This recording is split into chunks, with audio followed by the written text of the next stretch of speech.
What's up, everybody, and welcome to another stream that we are bringing to you to explain this woke nonsense that has been going around the world. I actually was really surprised yesterday. I was listening to conservative talk radio when I was just driving around in the evening, and even they're starting to pick up on some of this stuff. They were talking about anti-racism and how it's not good enough to just not be racist and treat people decently. So, if that tells you these things are catching on fire, if that doesn't tell you these things are catching on fire, I don't know what is. Because I had never heard very many of those talk show hosts even, touch on these concepts. But yeah, they usually run from the mention of the word race. They run scared. And I suppose I should be a good stream host and introduce my co-host. What's up, Atima? How's it going, Excel? How's your week been so far? It went by just like every other week of this quarantine. Yeah. Boring, uneventful, and full of angry social media. Yeah. I just have fun arguing with idiots on the internet, trolling around. Yeah, I just had somebody call my kids Nazis. Yeah, I ran into a libertarian socialist the other day. That's fun. Huh?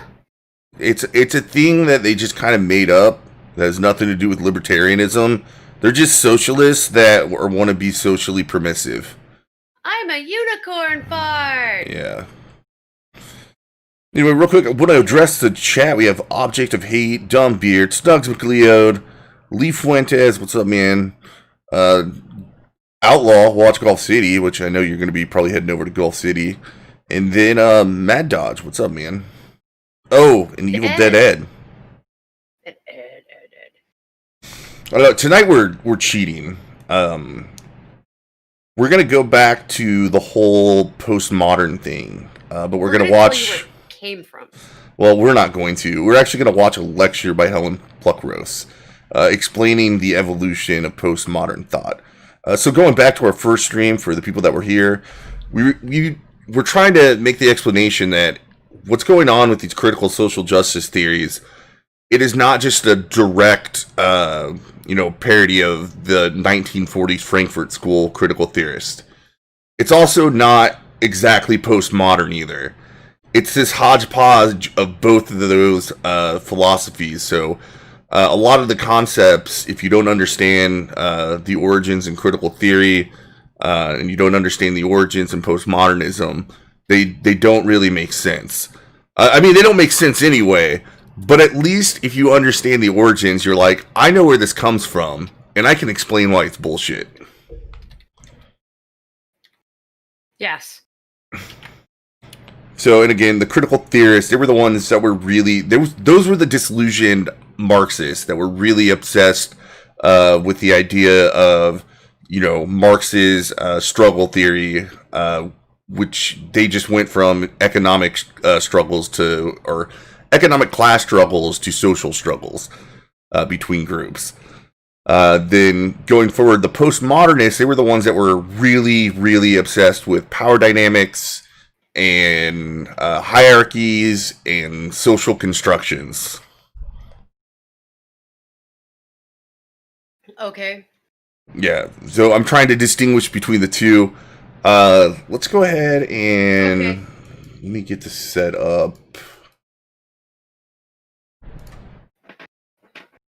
I had it set up and then I screwed it all up. So I should be able to just stream Google Chrome, hit go live, and Here we go.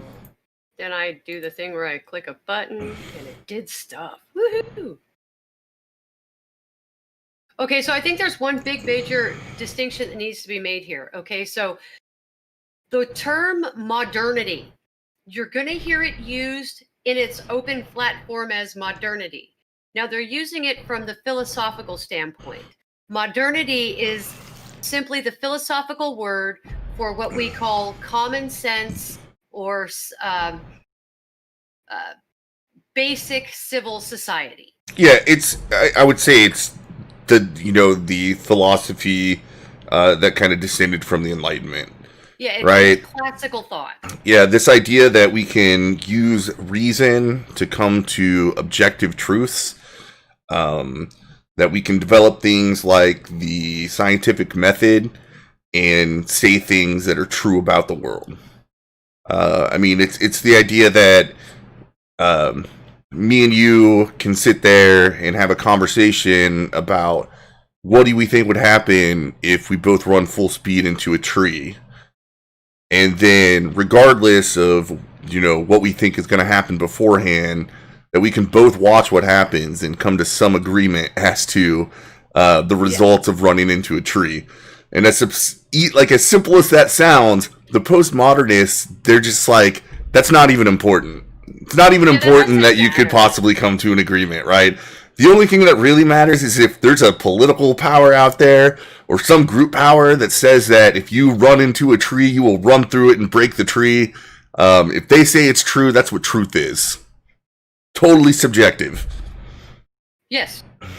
But see, that's the entire point, because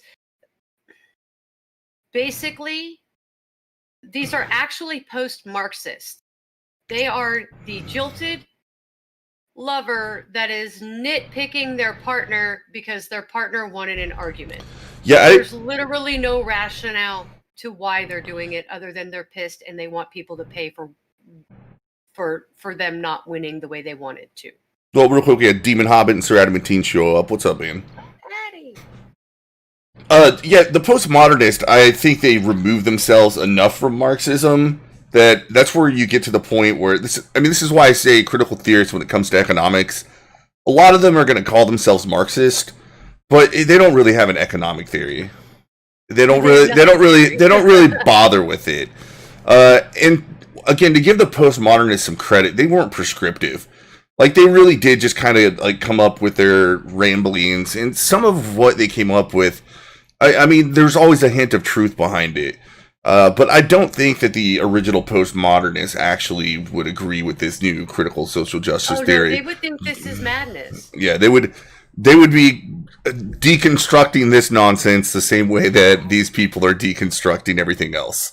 Yeah, because postmodernists weren't opposed to the scientific method or anything like that. Yeah, it wasn't. I mean, that it kind of missed the point in most of their arguments to really be opposed to it. But that is how, like, when you get that and you mix it with critical theory, some people brought it up. You actually had that, God, I don't know who released it, that infographic that explained how all these things that are just kind of conducive to productive society are white supremacist ideas, right? Like, you can't write parody that good. Oh, wait, no, it was the National Museum of African American Culture. Yeah, it's insane. Like, the idea that punctuality and science are these things that are they're actually white ideas that, they didn't make any other societies better by adhering to these principles. Just white ideas. Well, when did Hammurabi become a white guy? Yeah, I don't know. And there's so many contradictions in it, especially because a lot of these same ideas were in different ways in Eastern cultures also parroted. Oh, absolutely. Okay, so the other thing I really wanted to highlight, hi Messiah. The one thing I wanted to highlight is Helen Pluckrose is the only Helen Pluckrose you will ever meet she is so British, and she's as adorable as her name, people. She's like the anthropologist, historian, sociologist version of Viper Sword, guys. She's just, oh my god, Pluckrose is actually literally plucky. I'm using it unironically here, people. So she is really entertaining, guys. Yeah, I think with that, you just kind of gave her an introduction. So let's stop speaking because we're dum-dums and play the video by the smart person. Yes. Social justice sounds like such a good idea. By the way, you're just going to have to yell at me if you want me to pause. Nobody says, do you know what society really needs? Less justice. Whatever our politics are, our ethics, our philosophies, our religions, or lack of all of the above, we generally all want to make the world a better place. And yet we differ on how to achieve social justice and what it will look like. These differences can be productive. The conversations they engender between people with very different views helped us make our societies fairer and more accommodating of all kinds of people. Over the last 500 years, and rapidly gaining in steam over the last 200, and particularly the last 50, we've set up secular liberal societies.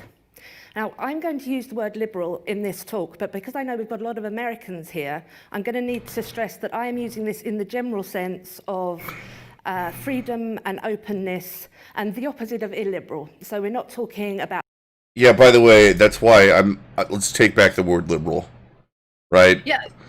Libertarians, conservatives, even social liberals in America, they're all descendants of liberal thought, man. Let's just not hand it over to these commies whenever in their writings they call themselves anti-liberal. Yeah, it's time to clearly start calling them leftists. Yeah. Left wing as it's sometimes used in America, or right wing as it's sometimes used in Australia, but an all-encompassing focus on individual liberty and the positive impact of the free exchange of ideas. So, over the last 500 years, but really recently, this has, with the civil rights movements, we've really sort of moved into a properly liberal age. Freedom of religion and freedom from religion. Equal opportunities for people regardless of gender, race or sexuality. Science and reason have become the dominant, or if not dominant, at least the most respected way of establishing what is true. And this has been used to make remarkable advances in medicine and technology. The notion of the marketplace of ideas, in which everybody could participate, everything could be said, and in principle, ideas are evaluated on their merits and hammered out. This has resulted in the most scientifically, medically, and technologically advanced societies humanity has ever known. It's resulted in the most free and equal societies that have ever existed. Social justice has taken a leap forwards. And yet there is a movement that presumptuously labels itself social justice. I'm there we go. Before it was just showing me the chat. I have to keep putting the page down and then popping it back up. Sorry. Go ahead. Holy shit. She's literally a hobbit, guys. She just happens to be like the world's smartest fucking hobbit, dude. And she's adorable as shit.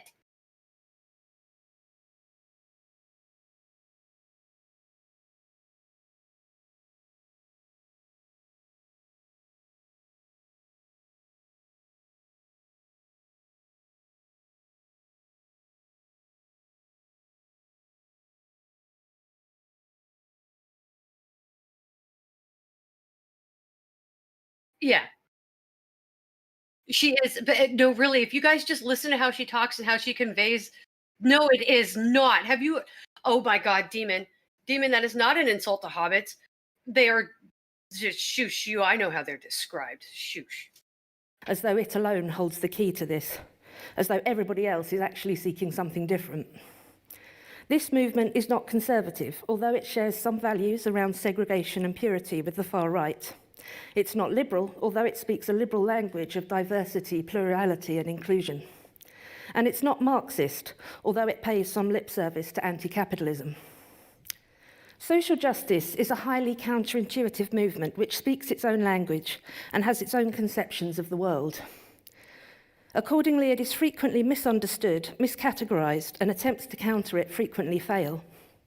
Conceptions of social justice, yeah, I was muted, theory, don't look much like the common understanding of social justice. People see the symptoms of the social justice movement quite clearly.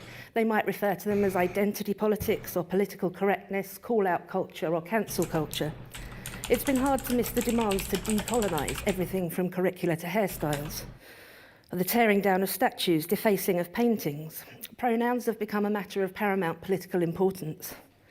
They've also become much harder to navigate and use correctly in both a political sense and a grammatical one. It's common now to hear... Well, real quick, Messiah Kek said that she lost her after she said anti-capitalism. That's kind of what I was talking about before, where calling these people Marxists is not completely accurate. Because once again, they don't have a coherent economic idea other than they think capitalism is bad. Right? Like Marx at least wanted to replace it with something. They don't get that far. hear that all men are sexist and all white people are racist. If one protests at this, one is told it's simply impossible not to be, due to the system of socialisation that we've all been through. It seems that every day we hear news of a comedian being cancelled for a problematic joke, or a celebrity offering a grovelling apology for the unintended misuse of a word, or that someone in the public eye has been found to have said something 20 years ago which is now considered racist, sexist, or homophobic. Artists of all kinds are frequently held up for criticism, either because their work has not included a diverse range of people, in which case there's a failure of representation, or because it has, in which case it's cultural appropriation.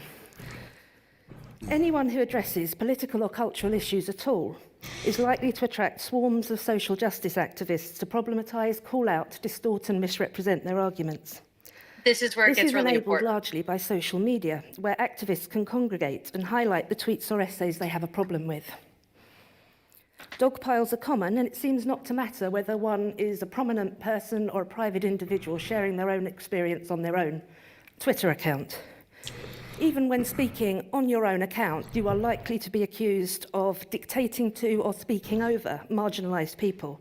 Or you could just go straight to white supremacist, misogynist, transphobe, or fascist.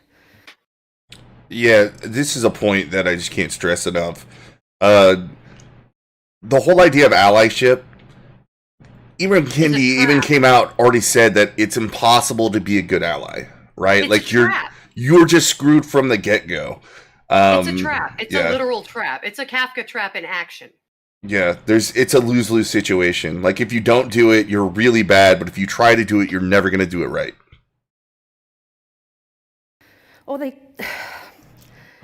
It is becoming increasingly daunting, particularly for those with businesses or jobs they'd like to keep, to speak publicly at all. The approach of the social justice activists is uncharitable, unreasonable, frequently uninformed, unjust, and unforgiving. But what has caused this intense focus on identity, knowledge, language, and the power structures? That's what I'm here to talk about. I'm going to look at where these ideas really coalesced and how they've developed over the last 50 years into what we see now.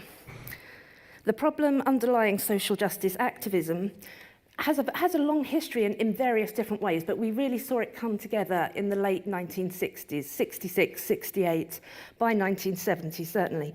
This was a time of great social change. Society was recovering from the world wars, Nazism, fascism, genocidal communism, and they were still mourning their dead. Empire had fallen, Jim Crow had ended, technology was advancing rapidly, and a vibrant youth culture was forming. Ideologically, liberal activism in the forms of the civil rights movements, feminism, and gay pride were in full flow at the same time as an angry and radical new left was mobilising. All in all, the feeling at this time was one not only of change, but of a radical break from what had gone before. Old certainties were being challenged. Certainties about the advance of moral progress had been shaken by the wars. A new recognition of the ways in which the rights of women, racial minorities, LGBT people had been denied was really being felt. Religion was declining, pop music and mass-produced art were challenging notions of what counts as culture. There was a sense that things were moving too fast and becoming artificial and mass-produced. This caused many intellectuals to write about the loss of authenticity. This new era, which was unfolding, was understood to be as the era of postmodernity. The modern period is understood as one in which reality was simple, graspable, orderly, and cohesive. A satisfying story of steady progress and increased knowledge in the advance of human rights, which could be told straightforwardly. None of that seemed right anymore, so the idea that an era of post-modernity was beginning became a repeated refrain among leftist intelligentsia. Okay, now this is a big deal. Profound... This is a really big deal right here, because she didn't say that it was just academia. She said intelligentsia. So this was formed with the compliance of governments throughout Eastern Europe. Particularly French people. You could really blame the French on this one.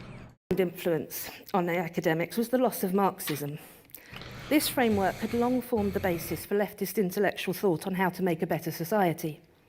Now, for many, it had become untenable. Following the atrocities of the communist regime, the main grand narrative for the left was in trouble. Many felt that Marxism, like everything else, was a simplistic narrative which had failed. This resulted in despair that anything could be trusted anymore. The bitter hopelessness and despair of meaning permeates the writings of the first postmodernists. This shift caused a great upheaval on the academic left. Traditionally, the leftist stance has been comprised of two elements. One was the Marxist or socialist, which focused on material conditions, economics and class. It wanted to revolutionize society, to redistribute wealth. The other is in liberalism, which has focused on enabling the individual to access universal rights and opportunities. Liberalism seeks to reform society rather than revolutionize. Both Marxists and liberals are modernists. That is, they both believe in an objective reality and the importance of evidence and reason, although they've come to different conclusions about where to go from there. Yeah, I mean, that's another point hammering down where it's really hard to pinpoint this on Marxism. It just makes your arguments weak if you're arguing with people and just dismissing them as Marxists when they're like, I'm not a Marxist because we've abandoned that idea and replaced it with something kind of like Marxism, but not the same. So you don't know what you're talking about. Marxists. I call them post-Marxists as because that's what she described them as, and the way she got to that term was incredibly rational and logical. So well, yeah, I call them post-Marxists. Even a lot of themselves would consider themselves post-Marxist intellectuals. So they both believe that a society in which everyone is able to thrive and put their skills to good use and be financially secure, regardless of their class, race, gender, or sexuality, is a just society. A society where some people are prohibited from this is an unjust society. Despite these shared aims, Marxists and liberals have argued incessantly. Marxists have accused liberals of being half-measure sellouts who might as well be conservatives. Liberals have accused Marxists of being delusional utopians who want to throw the baby out with the bathwater. Accurate. I mean, those are accurate. The liberal accusation of Marxists is, I mean, you can't explain it any better than that. And she just said that like she was a plucky Julia Child. Yeah. So these arguments have been acrimonious, but they've also been productive in forming a functional left. This was all to change with the arrival of postmodernism. In the late 1960s, there arose all at once from different disciplines the intellectuals who'd come to be known as the postmodernists. Some are best understood as commentators on the condition of postmodernity. That is, they were observing the change and describing it. The American Marxist, Friedrich Jameson, deplored the shallowness of postmodernity, the lack of heart to anything, the constant recycling and repetition of art. He diagnosed a nostalgia for anything real and said the individual had been lost. Jean Baudrillard leaned heavily towards nihilistic despair, and his book Simulacra and Simulation argued that society had entirely lost the real and was now just endlessly churning out copies of copies. In the modern period, he claimed, everything began to be standardized and organized, so uniqueness and authenticity were gone.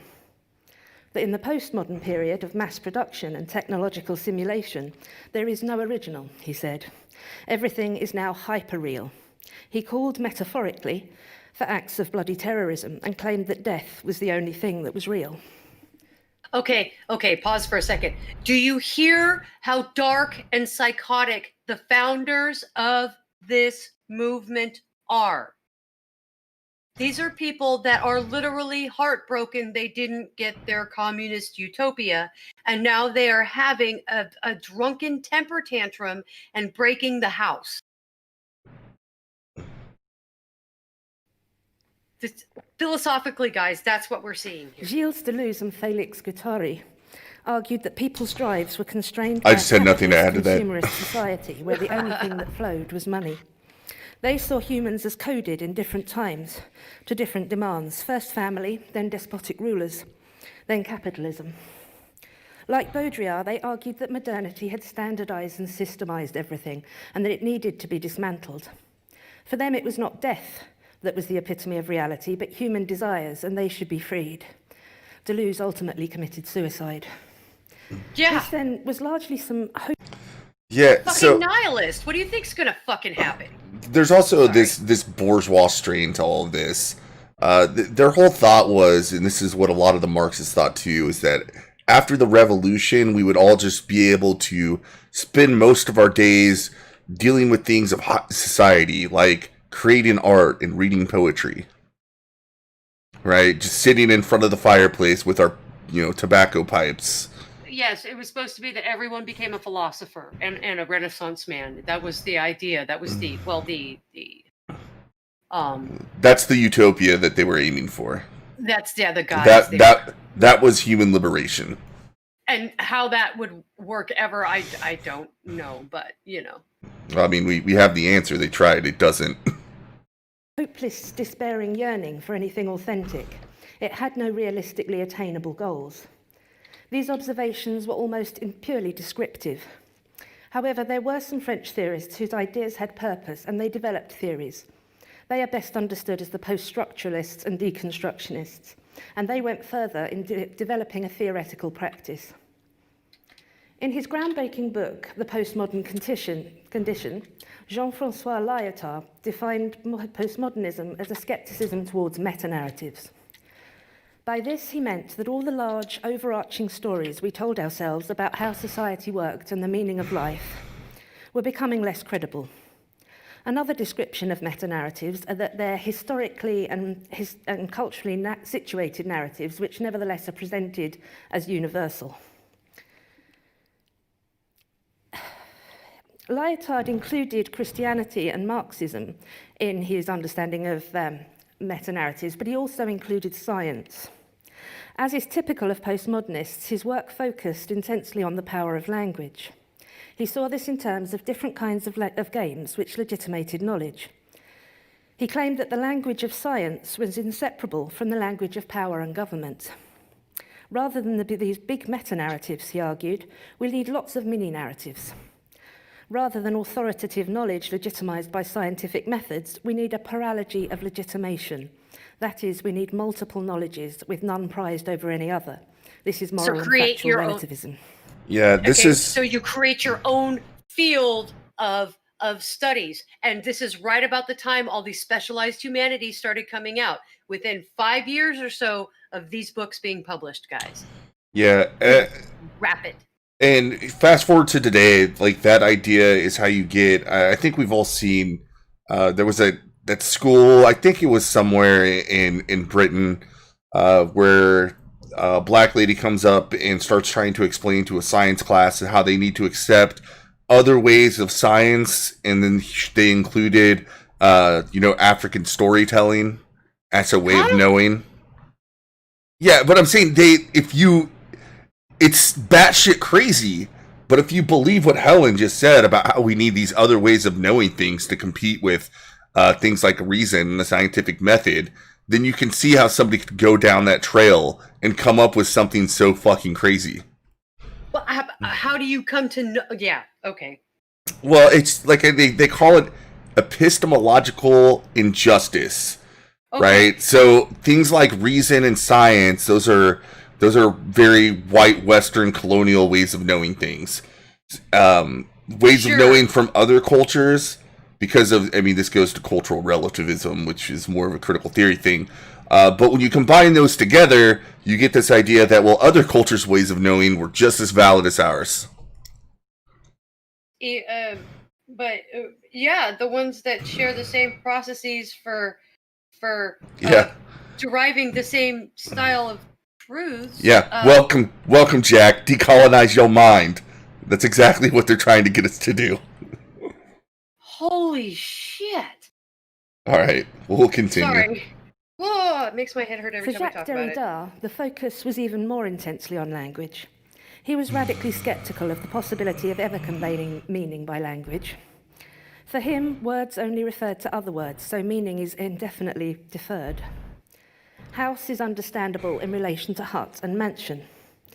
Derrida also believed that words are used comparatively to give one term superiority to another.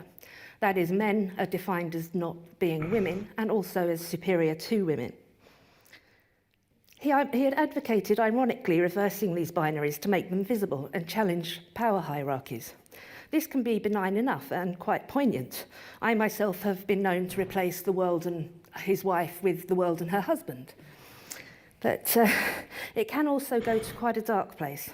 If your conception of society is one in which women and racial and sexual minorities are constantly subjected to discrimination and abuse, and then you want to reverse that binary, you are likely to end up with sexism against men, racism against white people, and for this to be morally justifiable as a kind of redressing the balance. Yeah, so that this Derridian idea of language, once again, when you understand that, it makes a lot of sense about how they've redefined things like race and gender and have come up with their own lexicon of words, because they agree with this idea that the use of language itself can be oppressive. Which is just fascinatingly confusing to me when you look at postmodernist writing, because my God, that is some of the crappiest, most frustrating shit to read.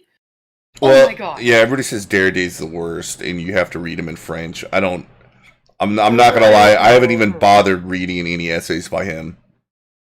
Yeah. I have read a little bit of Foucault, just essays, none of his books, but yeah, no, we haven't gotten to him yet. I've only touched a little bit on French postmodernist philosophy, because fuck you if I have to read it in the native language. I'm not that good at French. Yeah, fuck you. Yeah. So with Derrida, you actually have to read it in French. Yeah, because there's contextual slang that you can't get anywhere else if it's not written in. There's no way to. But no, if you look at the rest of it, which kind of just bounces and regurgitates what those few French authors said, because it really is just a regurgitation of everything they said, you can see, you get a pretty good idea of what they were talking about. Well, I mean, they're going to get into Foucault, and part of the reason I read him is I don't hate Foucault. I don't think he was trying to say what other people later extrapolated from his ideas. Oh no, I just think he was a self-important French prick that needed to learn of course, language that everybody else could read. Aren't most philosophers? No, actually, most philosophers I know are just emotional train wrecks. There we go. This takes a step away from objectivity and towards subjectivity. It also undermines the reasonable person standard upon which much law and judicial decision is based. Above all, there was Michel Foucault. Of all the theorists, his ideas have most ingrained themselves in our culture. His key ideas echo both Lyotard's scepticism of meta-narratives and Derrida's suspicion of the reliability of language to convey stable meaning. The concepts of his which have best survived and have been adapted over the last 50 years are episteme, power knowledge, discourses, and biopower. I'm sorry, I gotta point out an irony real quick. In common usage, the fact that a fucking Frenchman is talking about the lack of clarity of language is just about as fucking ironic, annoying, and asinine as I can wrap into one fucking mind. Okay. Yeah.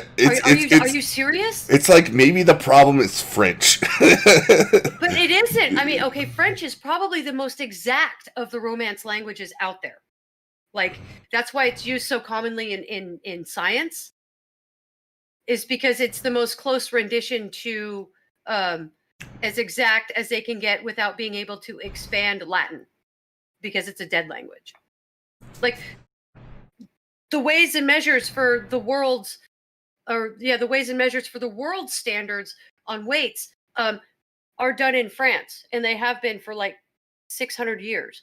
So they do have a lot of incredible scientific knowledge in their language.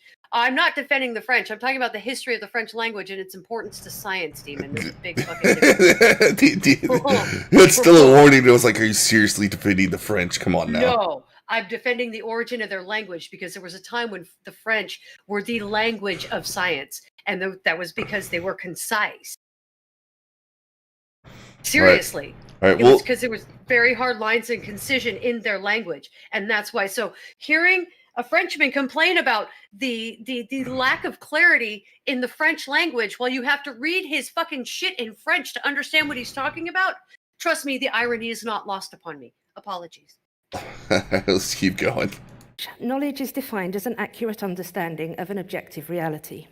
If we consider ourselves to know something, rather than believe it, suspect it, hope it, or think it probable, we mean that we've been given sufficient reason to accept that it is true. that it matches reality. While cultural perceptions may vary and ideas may change over time, something that is objectively true is true for everyone. It could be discovered that something was thought to be true and actually it was false, but this doesn't mean it was once true and then became false.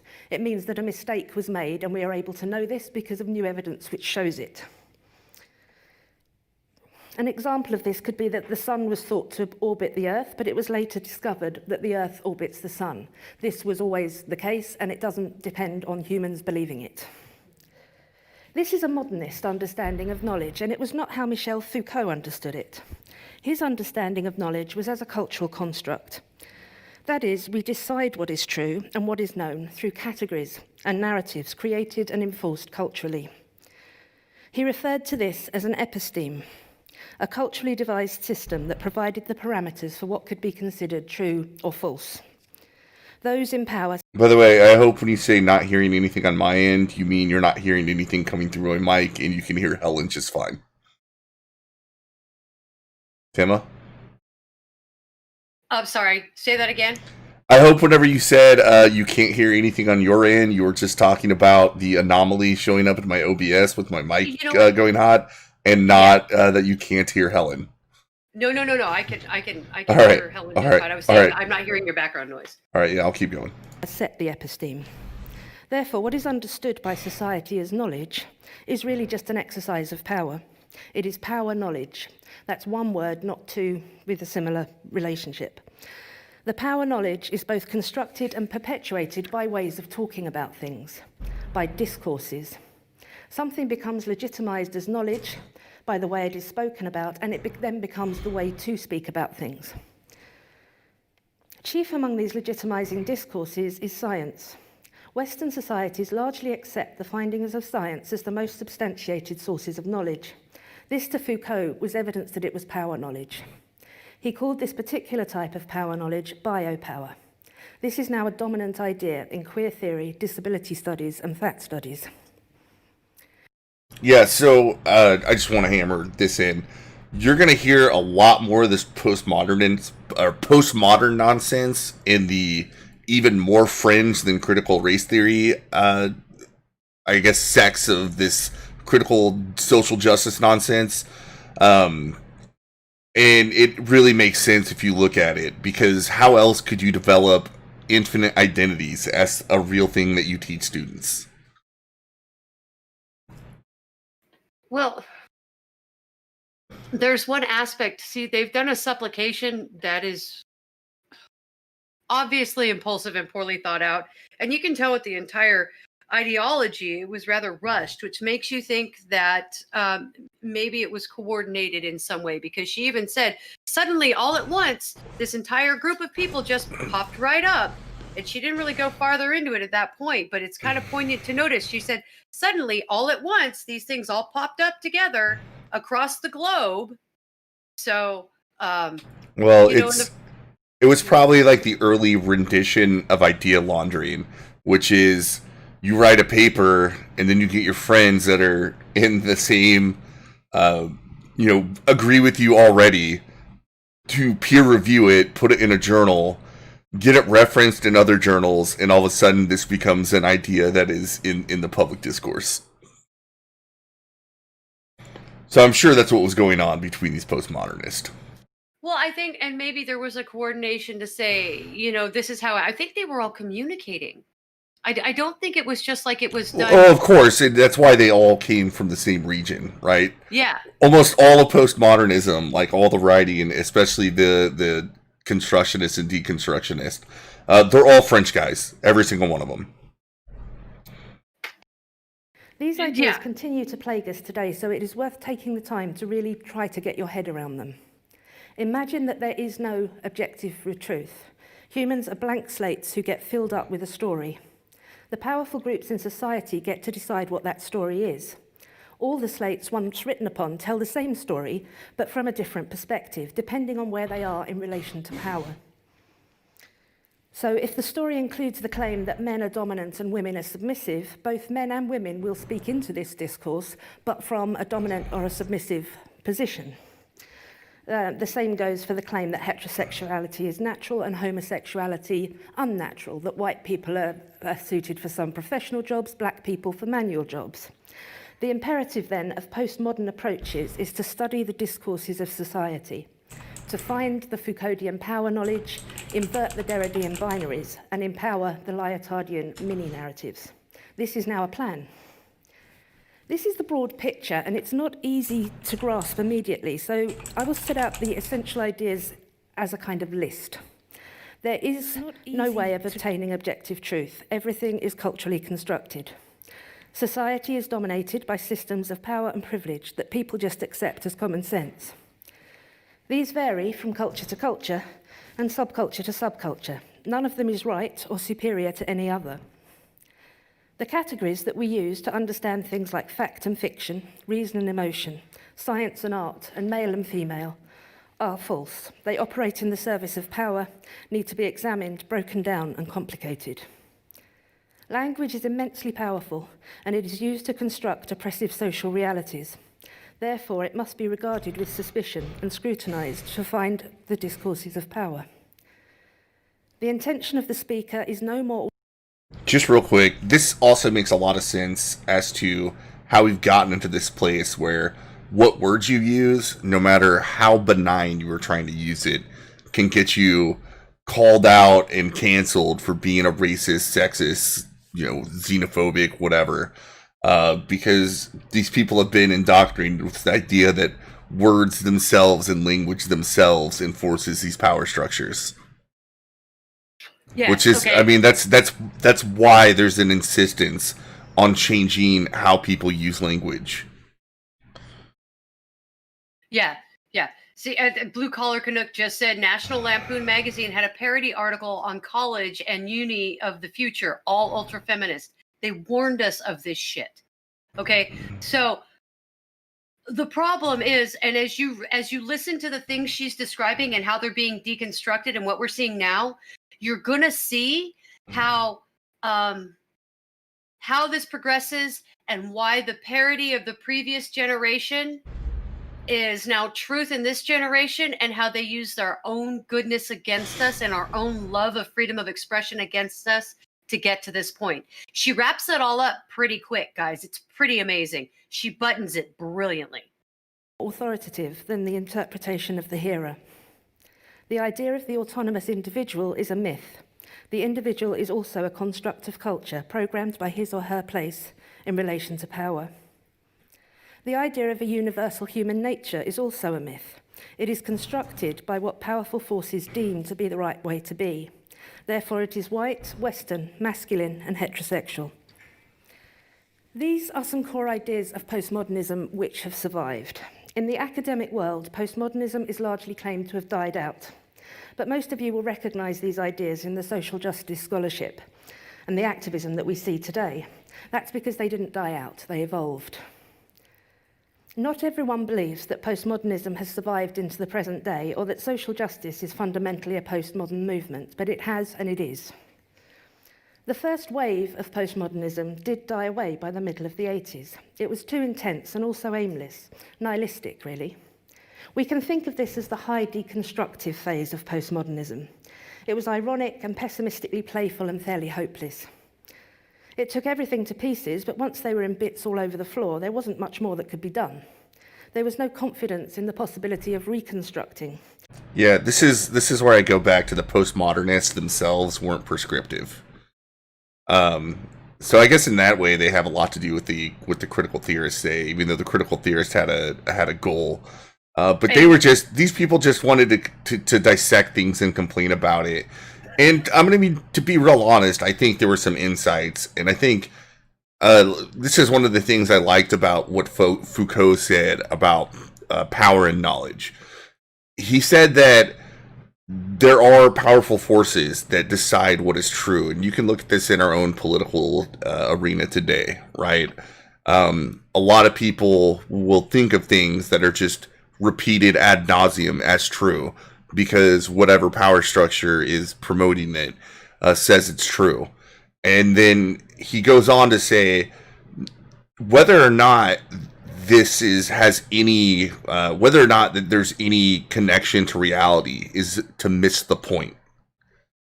And what I take from that is, I think he actually got to something that's important to know, and I don't think the word truth is really the accurate word. I think it's more like people come to believe things that are true that aren't true. Okay, so there's, in French, there's two meanings to the word true. If you're doing it in the philosophical, silly, double-tongued, postmodernist crap stuff. So truth is something you can find outside of yourself and something you can only see within yourself simultaneously, because nothing really mattered and none of it was real anyway. God help me, I hate postmodernity. Well, and the only reason I'm pointing out that thing about Foucault, which I think was not necessarily a bad observation by the postmodernist, is I don't think he was trying to say, because he actually pointed out specifically that whether or not it corresponds to reality is irrelevant. I think it was kind of a warning, like, let's have some humility with what we think is true and what isn't. Well, it's like, yeah, Nietzsche saying God is dead wasn't a declaration of winning. That was a warning. Yeah, and I'm not going to go and pretend that I knew what Foucault wanted. I know there were some other things about him that I liked. He's very critical of the state. And I don't think that he was necessarily an anti-capitalist in the libertarian sense of what we'd call capitalism.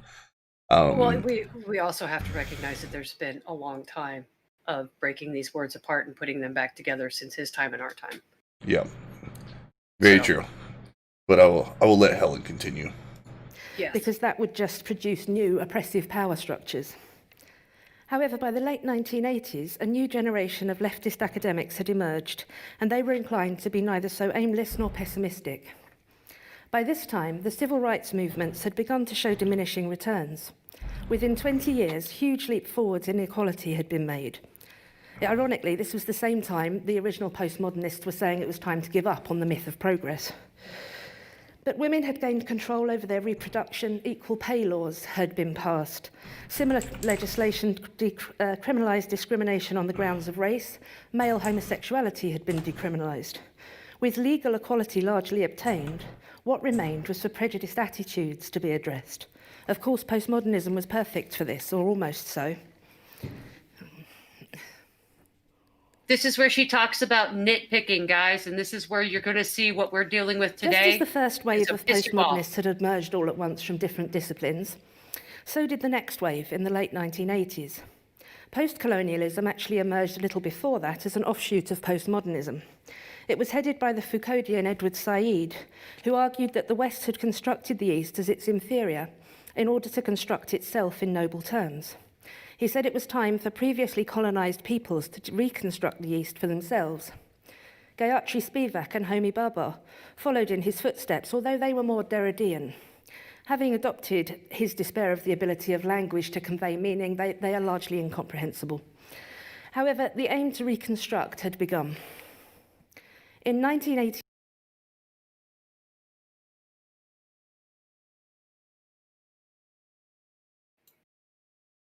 bullshit.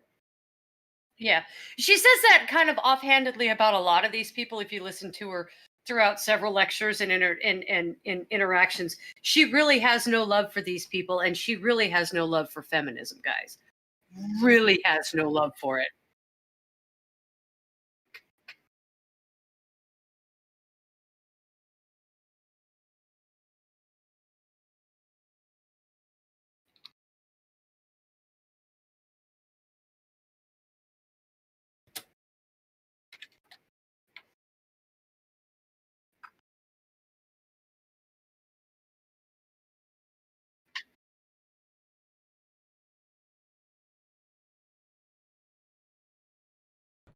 Well, it was. Yeah, hold on. I apparently I was muted again, which I didn't do.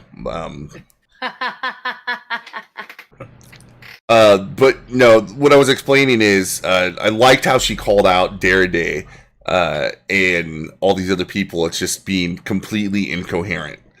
And I've watched some other streams just because these new discourses people made me very interested in the postmodernist and what they thought. And almost around the table, like even people that study this and like postmodernism, they don't like Derrida because almost all of it you have to read in French, but you have to read it in French because he uses French wordplay.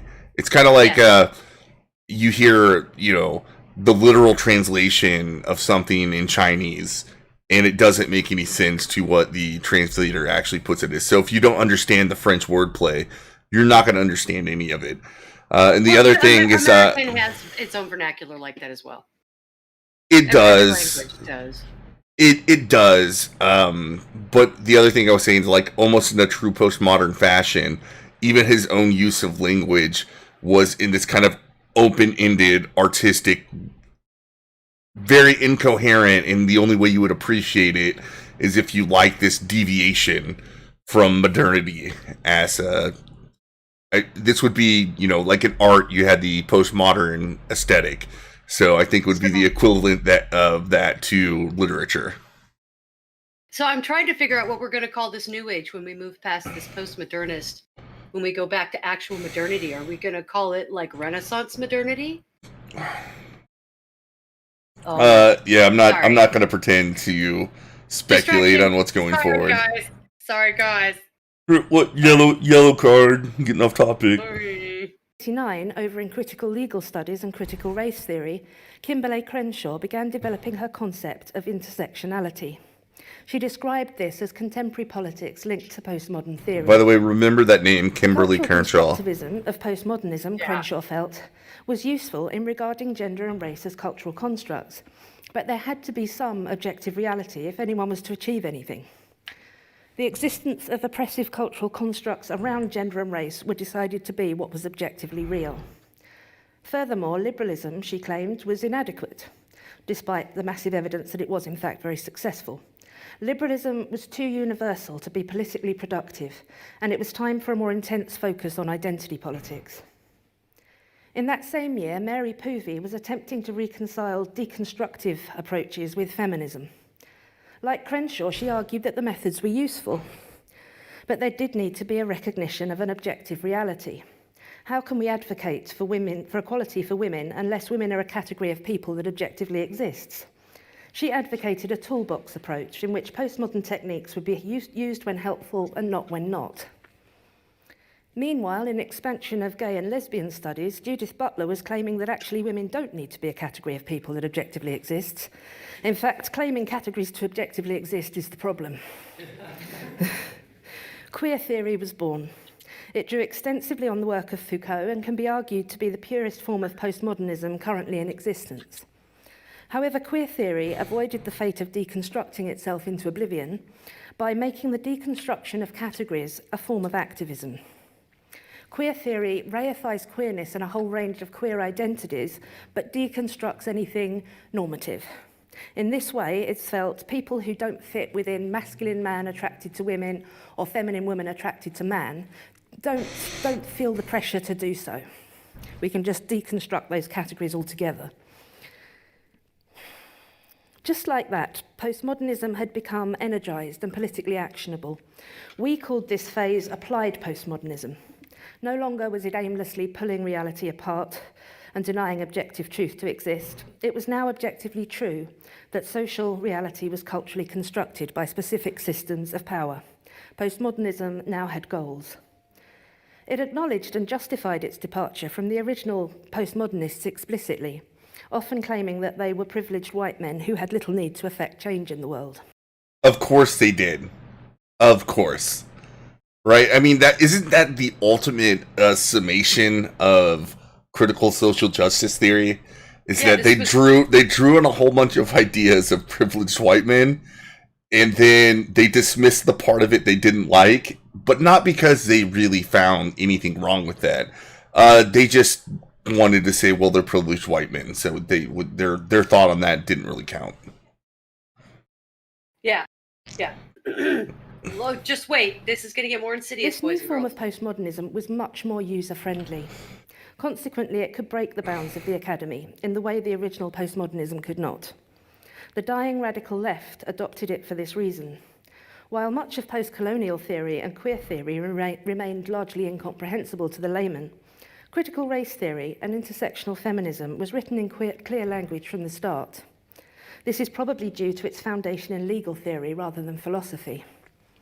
Thus, activism for gender and racial equality was able to draw on its ideas. Critical race theory is rooted in some very strong scholarship by liberal, humanist and Marxist scholars, which pointed out that white identity had been formed at the expense of black identity. It is essential to note that critical race theory is originally an American phenomenon, and the evidence that America was a racially divided society with blacks as second-class citizens until very recently is indisputable. However, with its recent descent into postmodern discourse analysis and conceptions of society as entirely underlain by systems of white supremacy... Wait, real quick, Mad Dodge, he called BS. I don't know what he called BS on, but I'm thinking it's about how blacks were second-class citizens. She's not talking about anything outside of like the actual accurate historical narrative. She's talking about how late America came to the Civil Rights Party from a British perspective. Yeah, from yeah. a historical perspective, she's 100% correct. Yeah, very recently, whenever you're talking about stuff like this, is like within the last 70 years. Yeah, and you've got to understand, we're talking about people that were writing in the 80s and the 90s at this point. Yep. So we're talking about people that are trying to use a history that we've already gotten past, but we haven't gotten far enough past as a weapon. She's not saying there's anything wrong with the nation. She's not critiquing. Trust me. It's okay. I know everybody hates this. Critical race theory has become quite unhinged. It threatens to undo much of the progress that has been made on racial equality. Using methods which assume racism to be present in any interaction between a white person and a person of racial minority results in always finding it, and further entrenching the belief in an ever-present white supremacy. Things that have been listed as racist microaggressions include complimenting a black person on their eloquence, saying that you do not see people in terms of race, or that you believe the best person for a job should get it. This is clear what a minefield this is. Of course, the people most affected by being trained to read everything in this way are racial minorities. Greg Lukianoff and Jonathan Haidt describe this entire method as a form of reverse cognitive behavioural therapy. CBT teaches people not to catastrophize and not to read negative meanings into everything. This decreases anxiety and improves one's functioning in the world. Applied postmodernism trains people to do precisely the opposite. It cannot help but increase anxiety and decrease ability to function. Lukianoff and Haidt provide much evidence that that is what's happening. A similar pattern has emerged within feminism, where again everything is seen in terms of a hidden system of patriarchy which hides beneath a benign surface. The job of the feminist is to detect it. Going through life in order to detect ways in which men are belittling you is unlikely to lead to female empowerment. Teaching young women that society is hostile to them is probably not going to increase women's engagement with the public sphere. One way in which the postmodern understanding of hidden power structures works in society is to see everything in terms of a scale. I'm sure some of you have seen some of those pictures of pyramids where at the bottom you've got asking a woman for coffee or complimenting her, and at the top is rape and murder, because this is understood as one big system of patriarchal rape culture. The manifestations of it are vast and becoming increasingly tortuous. This is largely to do with what's been happening in scholarship over the last 30 years, since the initiation and diversification of various types of theory. When a system of scholarship is closed to external critique, as these theories generally have been, and when evidence and reason are not required in the first place, a body of work can quickly become quite deranged. What has happened over the last 30 years is that concepts have been built upon concepts, leading to a towering mountain of theory, none of which has ever borne much relation to reality. One scholar writes a paper arguing for the existence of white privilege, Peggy McIntosh. She makes some good points, but she claims that simply being white confers great benefits on an individual without any consideration of class or wealth issues. This idea catches on, and critical race theorists build on it until it's well established. Then another scholar, Barbara Applebaum, takes it a step further. She argues that white privilege allows white people to sort of get away with racism because they can absolve themselves of their privilege by acknowledging it. So now we need another concept to put on top of that, which is white complicity, in which white people can never absolve themselves of their responsibility for racism. They are just implicit in it by the dint of existing. Yeah, one of the crazy things about the whole white complicity thing and the whole allyship thing is you hear it over and over with the people that are critiquing this, but apparently me as a white man, I have some sort of original sin that I am always carrying around with me, not based on anything I did, but based on my ancestors. Yeah. And see, this is a really bizarre, and I like Ryan's response to it. Great, we'll stop trying then. Well, then I'll stop trying. Yeah, that's kind of like, okay, well, fuck it. I'm just going to be an asshole to everybody. And it's because it leaves you in a position where you don't have a choice. And it's done from a philosophical standpoint. So you feel like you're being steel-manned whenever you try to stand up for yourself because of the psychosis of not recognizing reality for what reality is. Yeah, I mean, my strategy is usually to say, fuck off. Like, I don't buy into your bullshit, but nonetheless, that's a dangerous position to take in today's society. Yeah. So this idea is accepted and built upon. Then another scholar, Robin DiAngelo, takes this a step further still. White privilege and white complicity are still central concepts to her work, but there's still a problem because some white people disagree with them. We now need white fragility to close that gap. White fragility is when white people respond to being told they're privileged and complicit in racism by doing one of three things: disagreeing, being quiet, or going away. That is, the only way not to be fragile is stay right where you are and agree. This is not scholarship. This is a Kafka trap. There is simply no valid way to disagree with this conception of society, to moderate it, to qualify it, to agree with some of it, to point out problems. You just have to agree.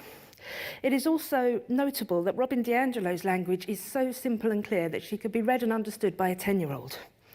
She also speaks in terms of absolute certainty. This has also happened over time in the other theories, even in queer theory and post-colonial theory. The kind of writing which was famously incomprehensible decades ago has become much clearer and much more sure of itself. As the body of scholarship has grown, and scholars have been able to point anyone who disagrees with them at a mounting body of work, the field's confidence in their own rightness has grown. Whereas the first postmodernists spoke in terms of radical doubt, and the applied postmodernists retained some tentativeness and raised issues as questions to avoid making challengeable assertions, the current scholars are absolutely convinced of the objective truth of their worldview. This new phase of absolute certainty, clarity, and refusal to accept disagreement as anything other than a wish to deny privilege began around 10 years ago and has been rapidly escalating since 2015. Those original ideas of the postmodernists are now sacred creeds which cannot be doubted. Listen to these core tenets developed by a group of scholar activists, including Robin DiAngelo. It was read at the National Race and Pedagogy Conference at the University of Puget Sound in 2015. Racism exists today in both traditional and modern forms. Racism is an institutionalized, multi-layered, multi-level system that distributes unequal power and resources between white people and people of color as socially identified, and disproportionately benefits whites. All members of society are socialized to participate in the system of racism, albeit in various social locations. Remember our slates with different versions of the story on. All white people benefit from racism, regardless of their intentions. No one chose to be socialized into racism, so no one is bad, but no one is neutral. To not act against racism is to support racism. Racism must be continually identified, analysed, and challenged. No one is ever done. The question is not, did racism take place, but how did racism manifest in that situation? The racial status quo is uncomfortable for most whites. Therefore, anything that maintains white comfort is suspect. Yeah, so what's going on right here with me and Atemo sharing this video and doing our own little commentary on it as dum-dums is us being completely ignorant of our own racism and promoting white supremacy. That's Am I wrong? Oh. Well, I guess yes, because we're listening to a white woman tell us about postmodernist, which is actually post-Marxist, critical theory,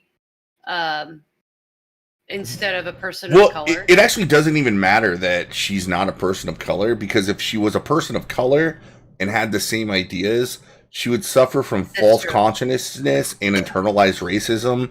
She would be trying to be a model minority, thus promoting white supremacy. And by the way, if it sounds like what I said is complete bullshit, every word I said, it is, but every word I said is in their lexicon. That is how these people would view it if she happened to be a black woman saying the same things that she is saying right now. That's why we did that impromptu stream on Monday. Yeah. In response to the Black Intellectual panel that Brett Weinstein put together, is somebody said that these people are just shields for white people to go on with their own racism, which I think is probably one of the most racist things you could possibly say as far as any classical understanding of racism. But there's only 2 minutes left on this, so I'm just going to play it out and stop talking. Yeah. Yeah. The racially oppressed have a more intimate insight via experiential knowledge into the system of race than their racial oppressors. But they're not bad. However, white professors will be seen as having more legitimacy. Thus, positionality must be intentionally engaged. It means you must always mention your race, gender, and sexuality and how it impacts on what you're saying. Resistance is a predictable reaction to anti-racist education and must be explicitly and strategically addressed. This is a creed. These are statements of absolute certainty and of objective knowledge. Therefore, we call this stage reified postmodernism. In one way, this latest development is highly alarming. It reads like a call to arms. It's easily comprehensible to any idealistic young person who wants to fix the world, and its presence is strongest in the universities where they're to be found. In another way, this newfound clarity, confidence, and certainty is precisely what we need to have an effective pushback. We can get at these ideas now. One doesn't have to have a PhD in the jargon to understand the claims and counter them. For so long, this kind of scholarship has been enabled to build because the vast majority of people did not know what it was talking about. Even liberals did not know what it was talking about. Liberal academics in other fields did not know what it was talking about. The people pushing back at it have overwhelmingly been conservatives. Liberals mostly assumed that it was because it was in the service of social justice, it must be a good thing and a liberal thing. And if conservatives didn't like it, it was probably both. It's now becoming increasingly clear that it's not a good thing or a liberal thing. Liberals can now push back at it completely in keeping with their liberal principles. In my talk this afternoon, I'm going to suggest that we can do that by looking at the core tenets of social justice, by acknowledging how much of it is good and how it's then going wrong, how we can do it better. Thank you.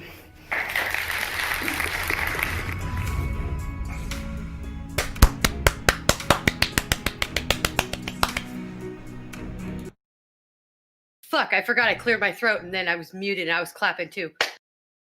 Okay, anyway. So the one thing you're going to hear a lot from this specific group of academics, especially with new discourses, is that they are highly focused on trying to find ways to get people to positively engage and break down this psychotic ideology. So you're going to hear them try to talk about we can find good things and we can extrapolate on those, even if the principles frustrate the piss out of you to talk about. And it's wonderful. It's the best though, Ryan, using the liberal principles, because liberal principles are kind of universal in America in that sense. We all Yeah, really enjoy our freedom. that's where I think, because I know that British conservatism, if you look at what they've done historically, is less liberal, and I still think it's an offshoot of liberalism, but it's certainly less liberal than what American conservatism has always been. Oh yeah, oh yeah. Even when we had the religious right running our right, it wasn't. Yeah, I mean that might have been one of the darker ages for conservatism. But I mean, it goes back to the civil rights movement, right? The conservatives were the ones that were pushing for almost everything in there except for one clause. Well, the Republicans have been pushing for this since Reconstruction. Like, since the 1880s, there has been a wholesale slaughter of Republicans willing to stand up and do equality for all and racial justice and all that stuff. Started in Texas with a barn house. There was an assembly of Republican state Congress people, and the KKK of the area locked them in the barn and set it on fire, killing all, I think it was like 108 people inside, white and black. So it's, I think true liberalism has always been a core foundation of what the Republican Party has been fighting for, even if they have lost their leadership way. Well, real quick, Mad Dodge, welcome. I went ahead and I sent out the Discord link. Anybody's welcome to join the live show call-ins now, especially people that sat through the entire lecture by Helen. And I just want to know what other people think about what they said about postmodernism, especially if you learn something from her. Well, I don't know. It's good. Like, I've read Rules for Radicals. It's really good to see what the other side and understand their methods. I totally get that. But I mean, the Democratic Party never changed at all. They're just flipped upside down. Because look at what's going on in California. They want to repeal the Civil Rights Act. I know the affirmative action. Oh yeah, no. And there's it's affirmative action. We're updating it. No, and that actually comes directly from this critical theory nonsense. They actually call this whole thing desegregation. So what we would usually call, I would say, positive racism. This idea that we can have some racist policies as long as they're racist to the majority advance. Well, no, to advance the group that the policy is racist for, and disregarding that it's going to disadvantage every other group. Yeah. Well, right. They're trying to get to equality of outcomes, which is an insane, a very insane thing to try to come to. When they're talking about people of color too, you notice they always leave out Native Americans pretty much, or in actual Indians, from India, they're left out. I mean, well, so Native Americans, they actually are very there's a lot of people that are very vocal about that, but they do have this thing called passing Native American race individual, and then you just don't exist. Well, they do have this idea that is brown privilege that has been going around and has been very popularized, where they're trying to explain to brown people that, like, why, yes, you still are oppressed by white people. You have to understand that because your skin is somewhat lighter and you've had it a little bit better because white people didn't treat you as bad, that you have this own privilege surrounding it. And they really are actually targeting Native Americans with it. Well, no, not natives. They're targeting actual Indians from India. Because they come... Well, yeah, because they come here and they become very successful in the tech sector. Yes. So... And it doesn't matter the history of British colonialism surrounding India. Like, India is a country that has a lot of dysfunctions, but they're also rapidly creating an upper class there. Yeah. Well, yeah, but you know what? India had its own infrastructure and government and structure and culture and philosophy and success long before Western culture found it. Like, India was considered the intellectual peak of the Asiatics for a very long time. They were considered more advanced than the Chinese. Like if you look at the long-term histories and the buildings and the infrastructures of the two different societies, India was developed and had quasi-infrastructure long before China had done it. Not Yeah. even that, though, Tema. I think the problem is they're intellectuals, so they must. That's what I'm be, saying. Yeah, bad, because I mean, it wasn't the top mathematician Indian, right? Yeah, I think so. It's been that way for a long time. I know the smartest kid on the planet right now is an Indian girl. Well, no, and what scares me, like it actually scares me. I heard my son arguing with his friends last night about Black Lives Matter and all this stuff that he shouldn't be worried about at 15. My And 13-year-old's there. I heard him say, I am scared to just walk down to the store. You know, when I was 15, I would walk all over town. You know what I mean? Yeah. Yeah. Yeah. Well, dude, I just had somebody on Twitter today call my kids Nazis and say that it was justifiable for strangers to verbally attack them in the street because they said they don't like the new Black Panther movie.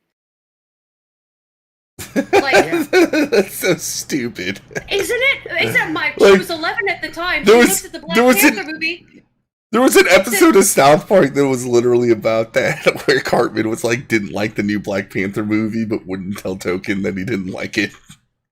But because she looked at the movie and she yelled, "Gay! I dubbed thee gay!" Because this is a kid who grew up watching comic book cartoons her whole life, so she's expecting Black Panther to be this badass dude with a smooth accent.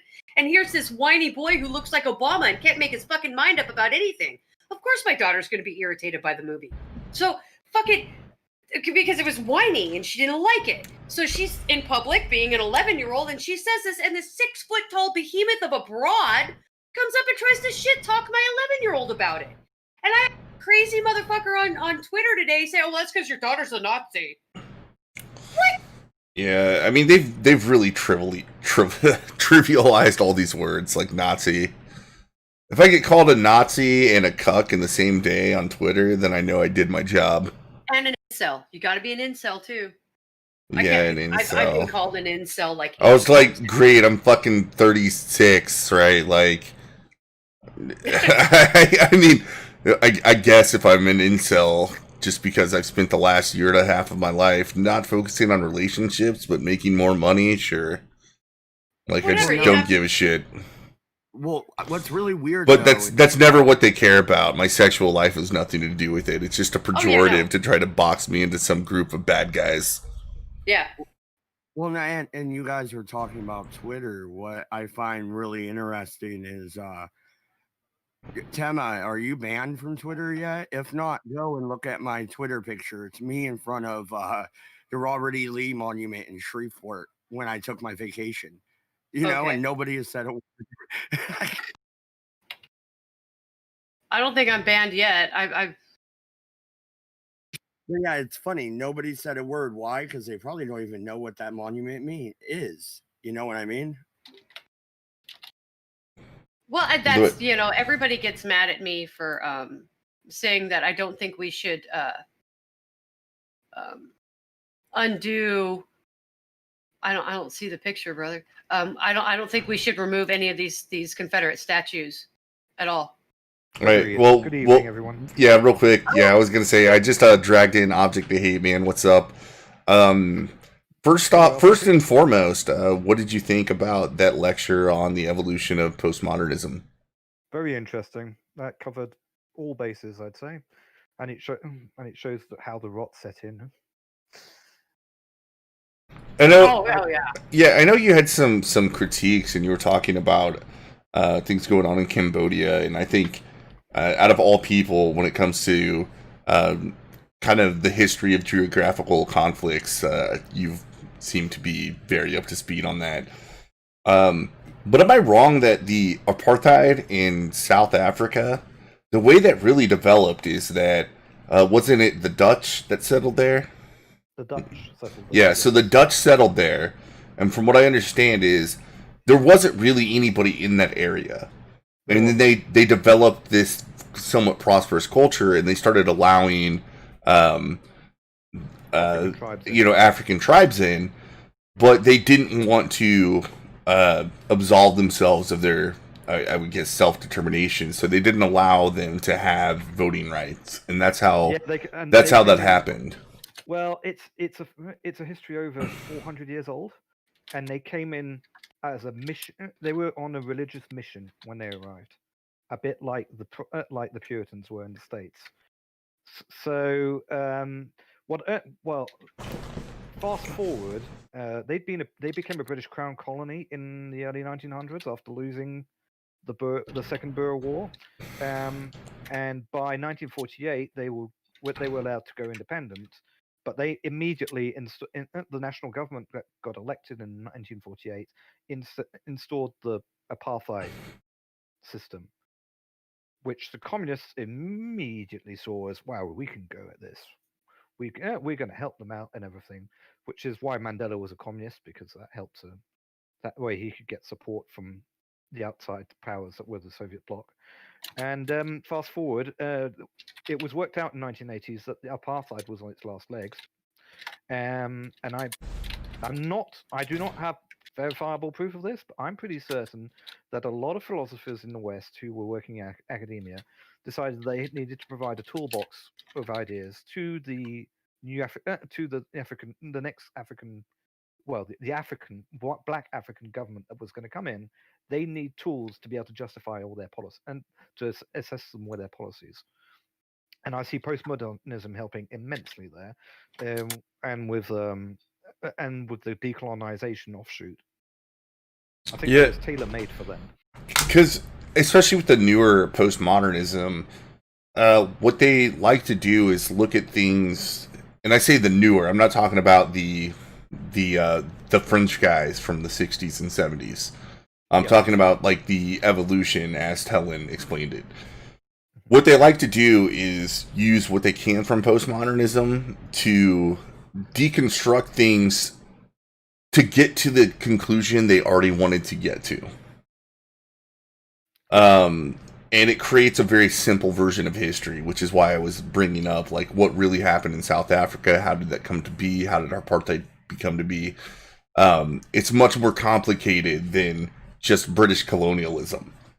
But if you want to be simple and call it British colonialism, and then start deconstructing from there, you end up with what happened in South Africa, where it's actually in a worse position today than it was under apartheid. Mm-hmm. And that was an apartheid that was under boycott by the Western powers for good. By the 80s, it had been going on for about 20 years. Yeah, so they developed their own industries. They had their own. They were able to produce nearly everything locally. They were trading with places where they had hidden trades with some countries that didn't care, like Israel. So a technological exchange was happening at the military level there, especially for fighter jets, because they didn't need those. And yeah, now they're much worse off now. But they didn't have a social. They didn't really have a social. They didn't have a social safety net for the black people, whereas the black government introduced a social safety net, and they didn't have the means to pay for it, thus creating a disaster. yo, man, can we just say fuck bitches, go fishing? Oh, what's up, Tom P? And no, we can't. Not on this stream. We're gonna try to stick very closely to the postmodernism. Yo, man, I'm saying postmodernism is dead and it's dumb and it's about to die anyway. Mhm. All right. That's Yo, actually completely false.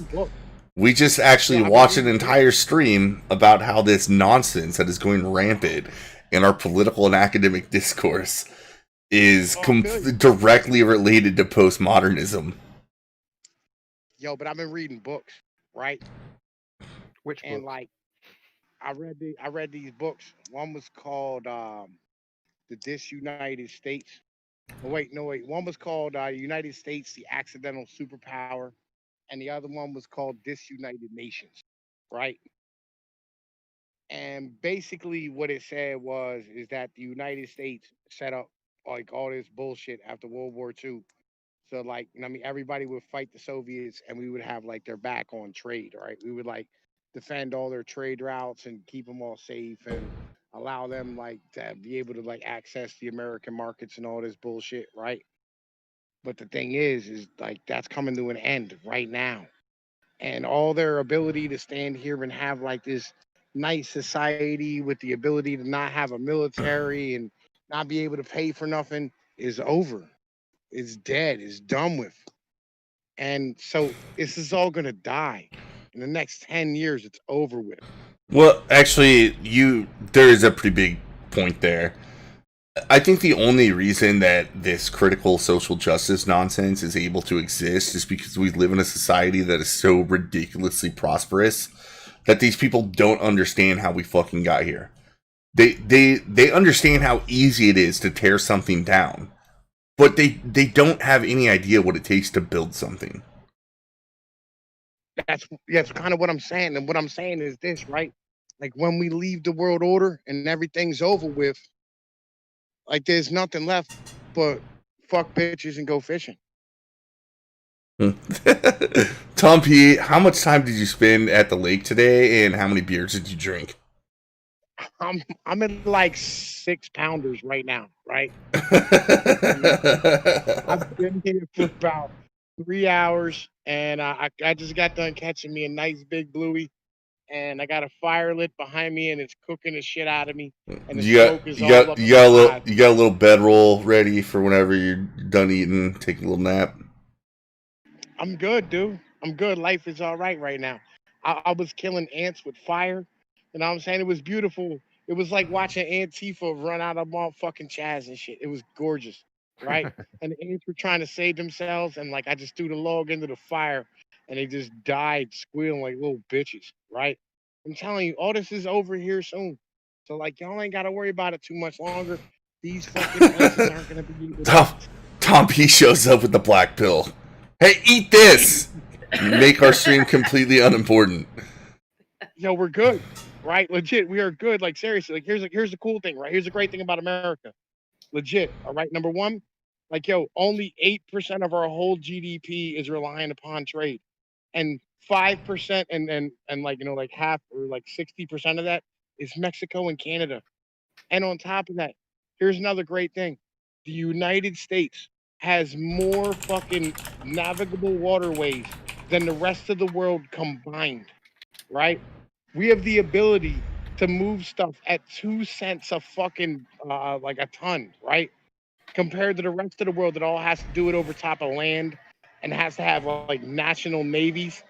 Like, yo, China, everybody's worried about China. Yo, they can't get out of their backyard. They'll get bombed to death by Taiwan. And Japan. All right, Tom. Well, thanks for coming in and getting completely off subject of what we were talking about. Yeah.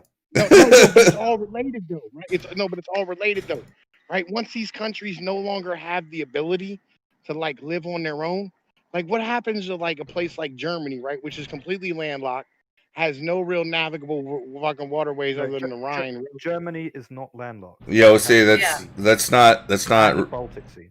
That's not related.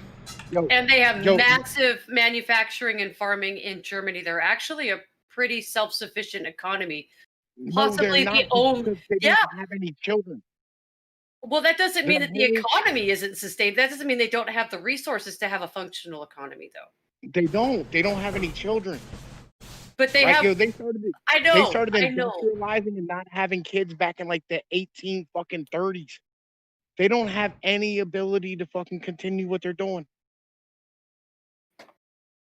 Well, maybe not. Why do you think we have mass immigration?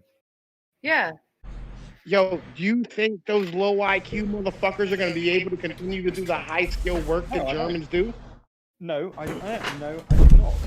What it'll do is create children who will go through the German education system, and there'll be a good fair proportion of them that will then be able to work in the German system. There's no way in the high skill level. At the high skill. Okay, on paper. Now, this is all theoretically and conceptually, because part of the problem is where they're importing the immigrants from. There happens to be an incest problem. So, I do agree with you, Object. However, they kind of failed think everything through. You know where the primary place that they get their immigrants from is? Africa. No, it's Turkey. Okay, I was talking about the violent ones that are ruining their country right now. I wasn't talking about the Poles. Wait a minute. Those are the ones that Wait a those are minute. the ones historically they've been coming from Turkey. They've had economic trade with Turkey for at least 100 years. No. Wait a minute. Wait a minute. Where'd they come from before they went to Turkey? Because the Germans were allied with Turkey. Well, Where did they come from? No. These immigrants, yeah, they come from Turkey, but they're immigrants from Syria. No, Well, I'm talking okay. about the ones from the last 100 years. The ones from the last 5 years are from supposedly Syria and most of the Middle East, and plus all the ones who come in from Africa via Libya. That's what I was talking about, Yeah, object. That's 1 million plus that came in. But Germany already had something like 10 to 15 million Turks and people of Turkish origin by then. But when that happened, that's why they were able to do. That's why the stupid chancellor said, "Yeah, we can do this. We've already got all these people. It's working out. So let's do it." And you know what's going Holy to happen? shit! Dude, that's You know so what's gonna- fucking stupid and ignorant, dude. You know what's going to happen? That's what Turkey's going to break off a piece of Germany. Turkey's just going to own a part of Germany here soon. Yeah. Okay, well, it wouldn't be the first time. I'm And saying though, It wouldn't be the yo, first time they got their asses handed to them for doing it. Yo, these countries aren't going to be countries anymore. What happens to Brazil, right? Yo, when they have to have like 4 times the amount of fertilizers and fungicide to be able to grow crops that the rest of the world does, and like yo, nobody's willing to pay the premium anymore for their fucking bullshit. Well, that's subtropical countries for you, isn't it? No, it's Brazil. Brazil's like fucking been amazing for years. They're gonna fall apart. What happens to Saudi Arabia after the United States says we don't fucking care anymore? Like, Iran. yo, look, all this bullshit is over with. Like, all this social justice nonsense, all this garbage is done with. When people can't eat, they don't fucking protest about dumb shit. They'll protest about not eating, but they ain't gonna protest about dumb shit.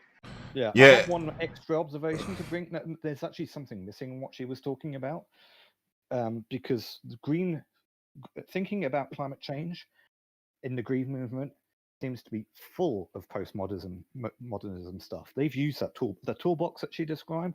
They've been using that intensively, and that's the next evolution of social justice is climate justice, which includes you are actually incredibly right, and I would love to hear them get into it, because there's a reasonable argument to be made about, like, should we do things to like less pollute the environment? Of course, like, we've agreed upon that for at least since like the 1940s.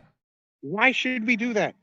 What are you talking about? No, I think we've been doing that since the 30s. What do you think the CCC was, well, guys? No, I'm saying we didn't even need the government institutions. People just realized, hey, let's do a better job of cleaning up our trash, and people like that. Yeah, that's cool, right? What I'm saying is though, like, yo, the mentality that like the world's temperature is going to go up, yo, it is amazing for us. It's great for us. That means we get to have double crop yields in the motherfucking Midwest. Yep. It's incredible for Canada as well. Canada will become a superpower of food. Yeah, the science behind climate change is, one, it's real, but not in the way that like an object was saying, is where they're using all these postmodern tools to enforce policies that don't actually deal with the issue in any way that is constructive for society. You want to hear something? You want to hear something hilarious? Germany spent nearly $1 trillion on this fucking green bullshit, right? And they still only get 15% of their fucking power from renewables. Okay, do you want to know the really big dirty secret, guys? We're getting ready to head into we are actually starting a solar minimum that looks like it's going to last for a very long time and may usher in another ice age. So, a solar minimum, that's always fun. That always brings good things. Well, climate change is about ready to become a thing that nobody gives a fuck about really soon. Well, Yeah, it'd be important because I'm if gonna you don't have address- sunlight, your solar power stuff Yeah, isn't going to work. I'm going to address Cinder Shadow real Yeah. quick, where climate change is something that happens no matter what we do. That is absolutely true. However, it's also true that human activity that changes the whatever the natural greenhouse gas composition of the atmosphere would be, it's going to affect it as well. That's not the question. The question is whether it is so dangerous that we're doing that there's anything we could do to stop it from happening, and is it even worth our time to try to stop it from happening, because there is a human cost for every dollar spent trying to minimize this phenomenon of greenhouse gases getting pumped into the atmosphere. It is And even well, hold on, even the Nobel Prize winner, which was a climate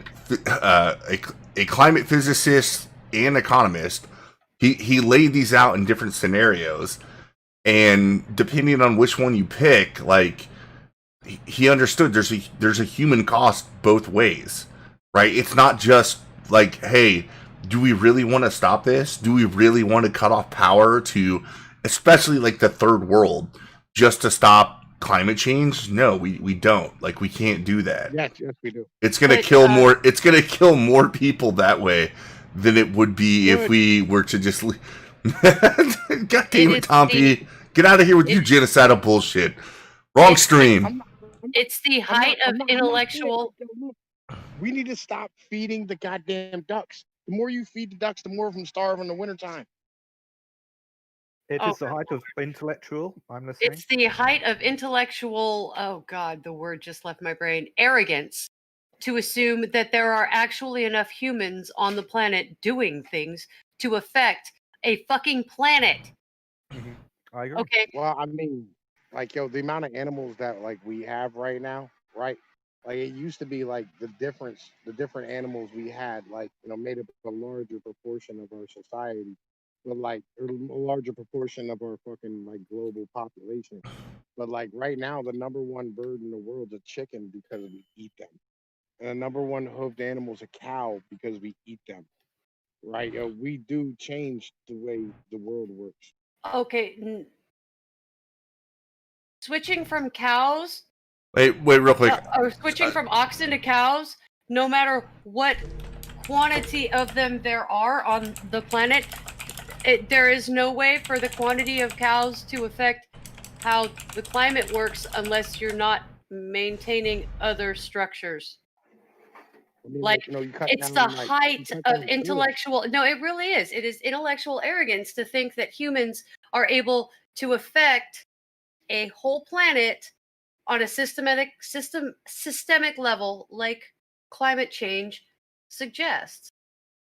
You do, but like you cut down like massive amounts of forest to put in like farmland to be able to. And that matters something like fuck that. all. It matters fuck all. That's like, it's okay. Got it. Forests only account for like 2% of the filtered and breathable oxygen humans in the atmosphere enjoy. That all comes from diatoms on the surface of the ocean. 20%. 20% of all the air people in mountains breathe comes from diatoms at the ocean, in the ocean. All right, real quick. Sunrise said there's no climate crisis. That's the bottom line. It's been hysteria and bullshit for the last 30 years. It absolutely has. Well, hold on. I think the problem that people have is you can actually accept the scientific papers as they're written. You really can. Like, if you read through them, you can accept them, and you can say that, like, they did good work. It means what it says it does. And also come to the conclusion, but this isn't some sort of crisis. It's not something that is going to upend all of humanity. It's something we're going to deal with and adapt. And we also, you can also say, we're not that good at predicting what all this means for the future. We're really, really bad at predicting weather because it's a complex dynamic system.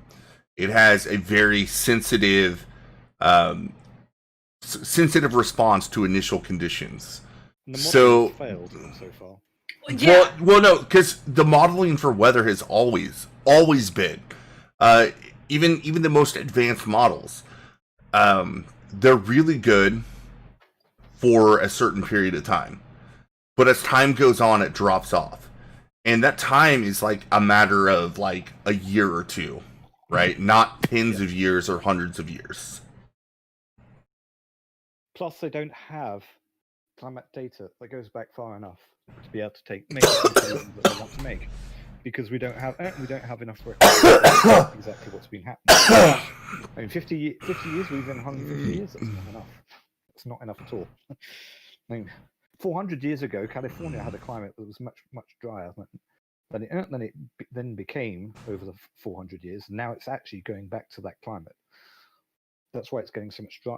That's why you're getting so much less rain, for example. It is interesting because I just want to circle back to how this new critical social justice nonsense, it's adopted that as a strategy to put forth their policies. And They've used, and it's all shitty, bad, self-important, arrogant mindsets that they're trying to justify through scientific means. Well, no, yeah, and they've left. Can I just point out, if you dig out that graph, that schematic that showed how to think, how you got to you do social justice thinking, when you're doing research, climate change, you just cross out social. Oh, are you talking about that image of? Yeah. I know what you're talking about. I'll put it up. You got that? Just put that up. It's exactly what's been happening, despite apart in some areas that aren't completely affected by social justice yet. But mostly, that's how it's been done. It is. Cinder Shadow agrees with me. See, I can't see that because I see so much narcissism centered in all of these postmodernist mindsets and all the offshoots that have come from it. They're horribly selfish people. They're narcissistic, and they only care about how things affect them directly. Mm-hmm. And they have no idea that how they feel that directly isn't how somebody else is going to experience it. And that ability to be compassionate and make that connection with other human beings is completely lacking. The only intellectual subset of people I know that have that kind of personality trait are sociopaths and narcissists. So it makes you question how the fuck did you get this many narcissists into one place? Well, they have their annual gatherings, and also they hobnob with the technologists, who aren't exactly the most social people to begin with, and who believe that they can solve everything with future technology. Except there's a whole part of the green movement that believes that technology is the problem, and we need to remove technology and go back to being in the Middle Ages. Well, yeah, you have the technocrats, and then you have the Luddites. Yeah, the Luddites. Thank you. So, Object, I have that little infographic up on the screen now, which is very, very hilarious. So, right, fun with critical race theory, the scientific method, the CRT way. Make an observation. Black Americans are disproportionately poor compared to white Americans.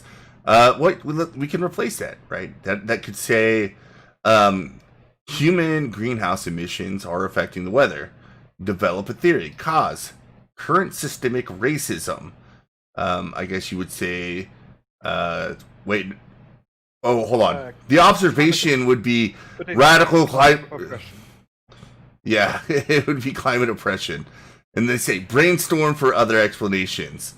Poverty in general, regardless of race, it's hard to overcome. Underclass cultural norms, respect for education, Asian, Jewish, and African immigrant success in spite of discrimination, blah, blah, blah. All wrong, dismissed, not necessary. Then make a prediction, that's not required. Test, not required. Oh, also, all the brainstorming, all wrong, dismiss. If you select anecdotes and lived experiences, proves the theory. Draw the conclusion. Go back to systemic racism. Exposed to peer review and cross it out, internal, because they all agree. Criticism. Publish findings, obscure journal. Be open to retesting and reevaluation of other ideas. This is not necessary. Disagreement is aversive racism and white fragility. And privilege preserving epistemic pushback often unconscious racism. Whites not allowed to disagree. Blacks who disagree are enacting whiteness. Dismissal of disagreement into discussion. Picture of Einstein. White scientist dismiss. And scribbled out. Yeah. Yeah, So yeah, I can solve this. I can solve all the police brutality and racism tomorrow. Easy. All you got to do is get rid of child support, and all of it disappears tomorrow. oh good Lord, no, it doesn't, Tom. Yes, it does. Yeah, it's, No, that it's is not way a too simplistic. it's not a big That's enough reductive. percentage of what's going on, but it needs to happen. That's actually something I was arguing. Hold on, you'll like this. I was arguing with somebody about because they were talking about systemic racism, and I was talking about like real things that might help the black community. And one of the things they brought up was like, well, we need to end the drug war first off, but you can't do that and without coincidentally reevaluating what's going on in the family courts, right? You can't sit there and have young black men that got a woman pregnant beholden to this ever growing amount of debt that they're going to owe to their baby's mama whenever they haven't even gotten their foot in the door at a job to begin with. And then you can't sit there and allow that to accumulate to the point where they have to go to jail unless they find a way to make some cash quick. And if they grew up in those very specific societies, they're going to sell drugs, right? Like, you can't have this happen. Yeah, let me put it like this, right? There is only one thing in the entirety of our society that will determine you're fucking going to jail more than child support. If you come out of jail with a child support debt, you will on average go back to jail 4 more times throughout your life. There's nothing else that will predict that. Nothing. Well, yeah, and the biggest problem is theory itself prevents any kind of change happening on that front, because they also find women as an oppressed group. And like, just look at what happened to the person that made the Red Pill documentary. She went out blindly trying to investigate the MRA movement, found out that it wasn't what she thought it was to begin with, published a very honest documentary about what was happening within the MRA movement, and she just got beaten on by, critical feminist scholars saying, you're promoting misogyny. Of course. I just don't see. I don't disagree with getting rid of child support. I just don't see how it's the only thing that's going to fix the problem. Yeah. Because I don't. No. It legit. Every one of the people who got shot by the police had a child support warrant. Every one of them. Well, and Atima, one of the things is, if we're going to talk about like real solutions, and this isn't what I believe, but if I'm just thinking about like what could government actually do, let's like take into account like the situation of the father that has to pay it. Like, let's seriously take that into account and be like, look, you decided to have this kid because you have the fucking right to choose. And this guy is not in a position right now in his life to pay child support.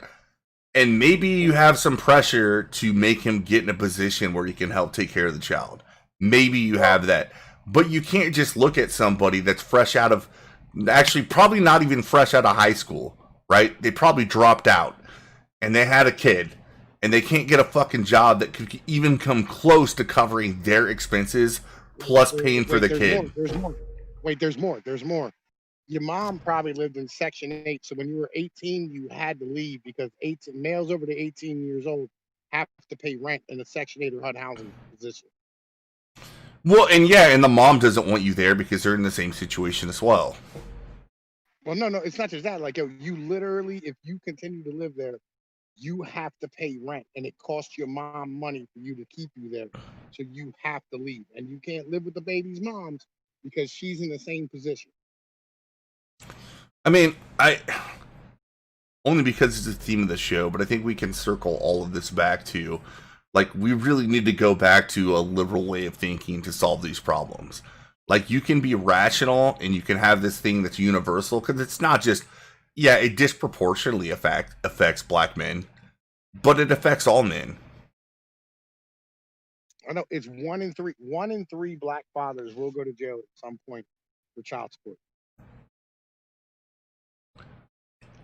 1 in 3. It's not hard to believe. I mean, like, yo, and I'm gonna be honest with you. I went up in the mountains last week with my kids, right? And we went to the state park. They have they have like a campground and a lake and a pool, right? And we went to the pool, and I took my daughters out swimming. And it was beautiful. It was amazing. I had so much fun. But you know what I saw there? Puerto Rican and black dads out with their kids, teaching them how to swim and having fun with them. That's all that was there. It was just a bunch of dads taking their kids out swimming for the weekend. They're not bad people. That's where I get down. They have their chances taken away from them by the justice system. That's all. It's fucking awful. Real quick, we're actually going on 2 hours, which is a lot longer than I thought we were going to do with Timma. We got 10 minutes left. We'll keep on talking, but from the chat, if particularly the people that were here for all of the Helen Pluckrose postmodernism streams, if you have any questions or you want to come in real quick and give your comments, just let me know. I will bring you in. Otherwise, we will keep talking until the top of the hour, and then I'm going to shut this bitch down. Yeah, but like, Okay. yeah, that's where my mental gets to, man. Like, you know what I mean? Like, yo, I got love for my fellow men, and I got love for like anybody out there getting it done and being a dad, because it's beautiful to me, and it's the most important thing in the world that you can do for your sons. And I feel like we're destroying that as a culture, as a heritage, as a society. Our biggest problem is the fact that we're destroying fathers. And Yeah. I think it's dangerous. Unfortunately, Tom, I think what we disagree with is what's causing that. And I've been talking to you for a long time, and I think that's why I'm getting interested in this stuff, is because all of this goes back to the critical theorist, the postmodernist, and then the hodgepodge of the two that are directing policy on these issues today. I think it even your entire thing of what's happening to men and child support in society. They're to blame, right? They don't want to fix.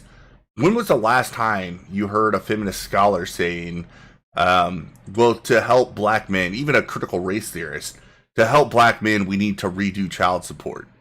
They're not going to do that because it exposes this contradiction where women are victims of masculinity in men, and when they have children and the men, if the woman doesn't want them in there, like, it's the man's responsibility, it's their fault.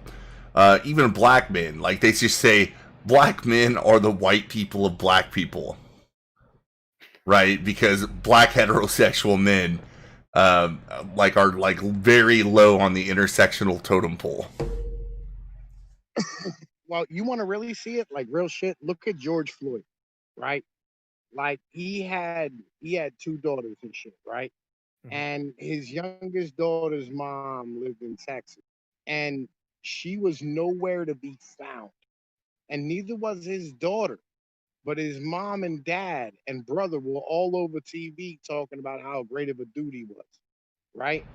And she immediately motherfucking blacklisted her fucking Facebook page because it was all about hating on him. Because she had just motherfucking went to court, or she went to the fucking child support people and told them to enforce that fucking warrant because he had been out of work for 3 fucking months. Well, he also held a woman at gunpoint by pointing a gun at her belly and threatening to kill her and her baby while a bunch of his friends ransacked her house. So, Again, Yeah, it's fucking I'm stupid. not talking about that back in '99. I'm not talking about that back in '99. I don't fucking care. You want to make all these other stupid, retarded, false fucking equivalencies about gender and everything else and taking everybody's fucking rights away and saying one thing is going to save everything. I'm going to make it just as fucking ridiculous. No, it's not a ridiculous thing because, like, it's legitimate. Like, yo, colleges have legitimately fucking stood here and done studies. Harvard, Yale, fucking Stanford. These are studies that I'm pointing. I've made videos where I've pointed out the studies on this shit. I know, Right, and every we're not time I putting- try to point out that if a woman doesn't want the fucking child support, the state steps in and says, "Well, bitch, you don't get a choice on that. We're going to take it anyhow." Okay. Yep, So because it's not especially if just they're on women. especially if they're on welfare. It's not Only if just you're on women, welfare. dude.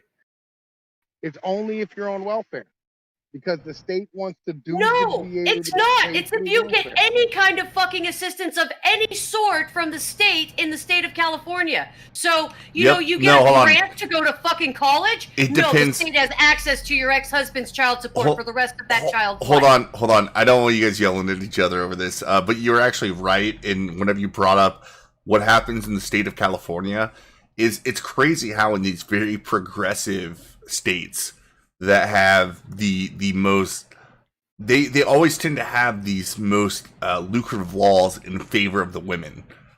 That this is happening. Yes, and every single woman who steps up and says, "No, this is wrong," gets hammered not only by women in feminist theory, but by angry men because they're the only woman who will come up and fucking say something. Well, I'm just saying, like, yo, look, what I'm saying is this, right? Legit. I'm not standing here putting no extracurricular bullshit forward, right? What I'm saying is this all ties in because, like, legitimately, what it is a lack of culture, right? It's a lack of fatherhood, and it's a motherfucking lack of it's the fucking hatred of the man who made you, right? It's God, culture, and motherfucking your father that they're fucking destroying. And that's really what all this bullshit's really about when it comes down to it. Well, blaming women for that is yeah, fucking stupid. This is where I disagree with you, Pinoid. Is this is what I'm getting into? Is I think it's way more complex, and that's what I'm trying to understand. Which I know is not necessarily your thing because your observations on reality are important.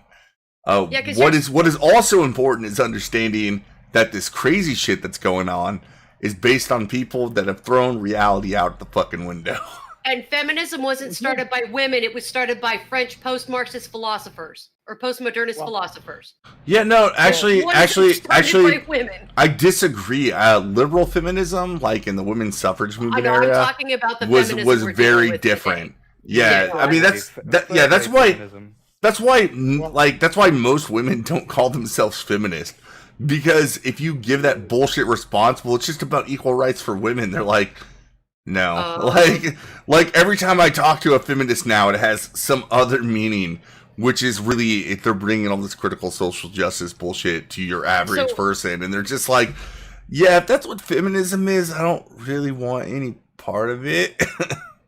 Well, like, I mean, technically, like, yo, but like the whole progressive motherfucking leftist Marxist fucking movement, really where we're at right now, like, yo, you can trace really most of that shit back in America to the fucking Protestant church.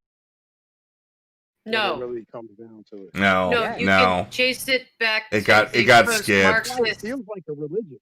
Yeah, no, it became kind of like a religion, but I think part of the reason it became like a religion is the postmodernist strain, not the critical theorist strain, because the postmodernist strain decided that the whole idea of even language itself is some sort of power structure.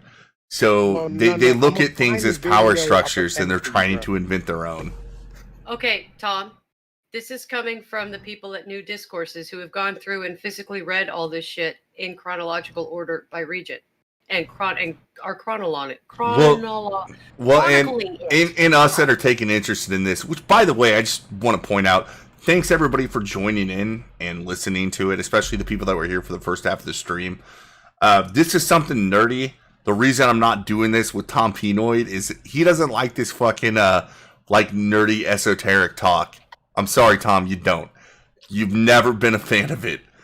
You like things that are more objective, like economics, like I said, observing reality and data. But unfortunately, where all the shit comes from doesn't care about any of that.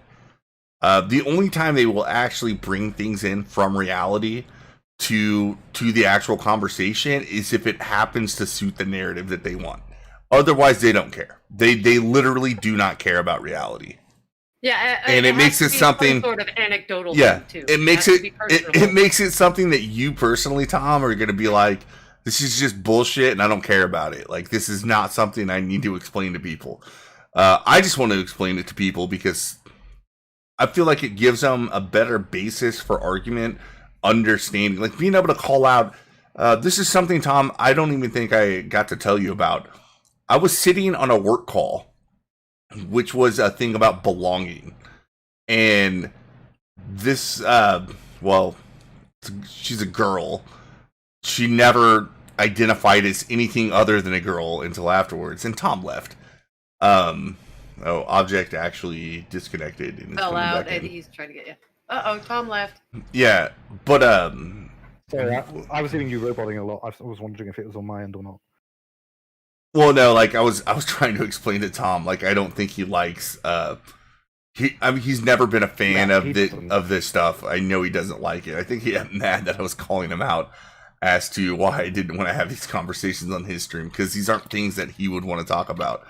But I was explaining, I actually was in a work call, which was about belonging, and it started out and it was fine, right? Because they had this new idea, and they're being very active, obviously, about the George Floyd killings and whatnot.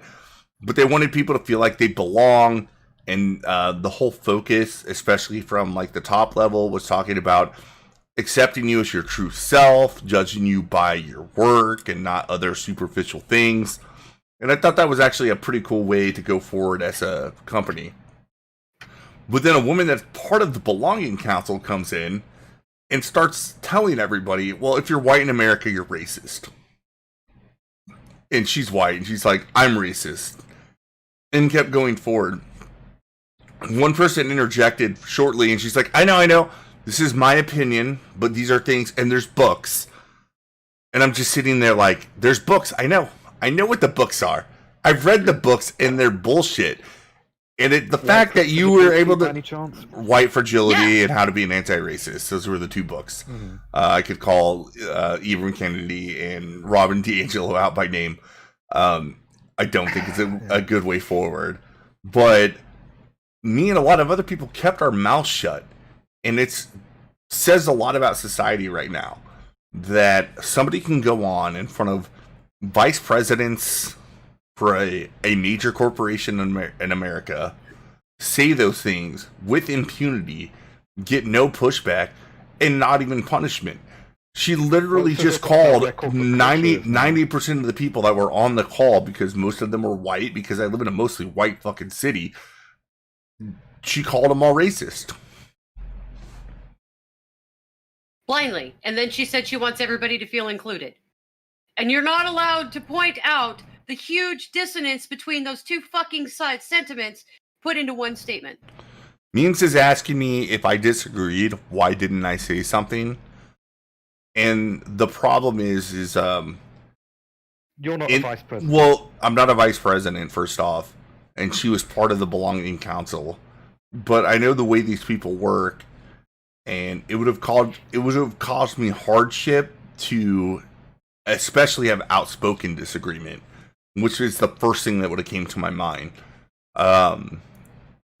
It was so sprung on me that I couldn't create creative disagreement, which is asking questions where like, well, wait, how does me being white make me judge people based on their color? Like, I don't understand this. Which would have been creative, but at the time, like, I just wasn't in a position. I didn't see it coming. It blindsided me. It shocked you. And I think that's part of what they're going for with a lot of these, is they think that by shocking and catching you off balance and making you feel defensive, they're proving a point, because part of their ideology is that if you resist or it makes you feel uncomfortable, it must be true.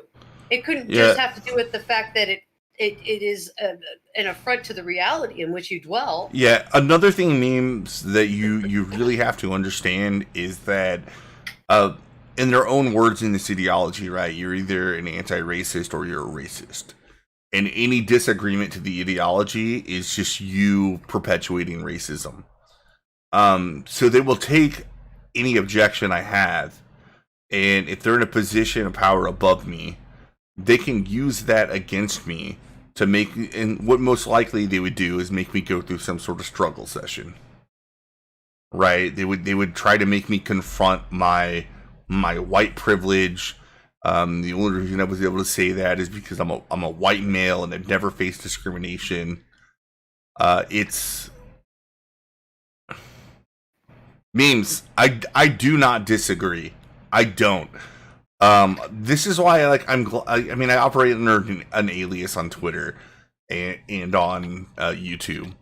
I don't want these conversations to get to the wrong people and have the current mob of momentum, the current mob that has momentum to come against me. I will actually admit this is me being a pussy. Actually, it's a tactically unimportant location to put it in. You need to wait till the craze passes and see if it's still pushed as hard. Well, I mean, I have my line, right? One person sitting there having that conversation and me just being like, look, dude, I'm not going to touch that with a 10-foot pole. It's different than my line for if the company actually makes me sign some sort of diversity commitment statement that I don't agree with. Well, if it comes to the worst and you're fired, you can accuse them of creating a hostile workplace, which is one. I'm expecting a whole lot of lawsuits to start showing up for this soon, because there's going to be pushback in some companies. Not everyone's going to go along with this. Diversity training is basically being forced to accept something nobody wants. Well, and they're all going to the same people. I have an email drafted up to our CEO. Because they have, for people that are full-time employees, which isn't actually very much for what my company does.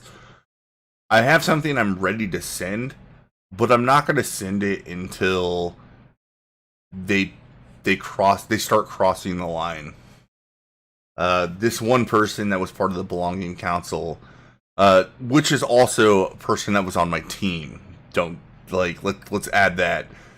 Mm-hmm. I just didn't feel there was any benefit for me at that point to speak up and say something and really do anything except for create conflict.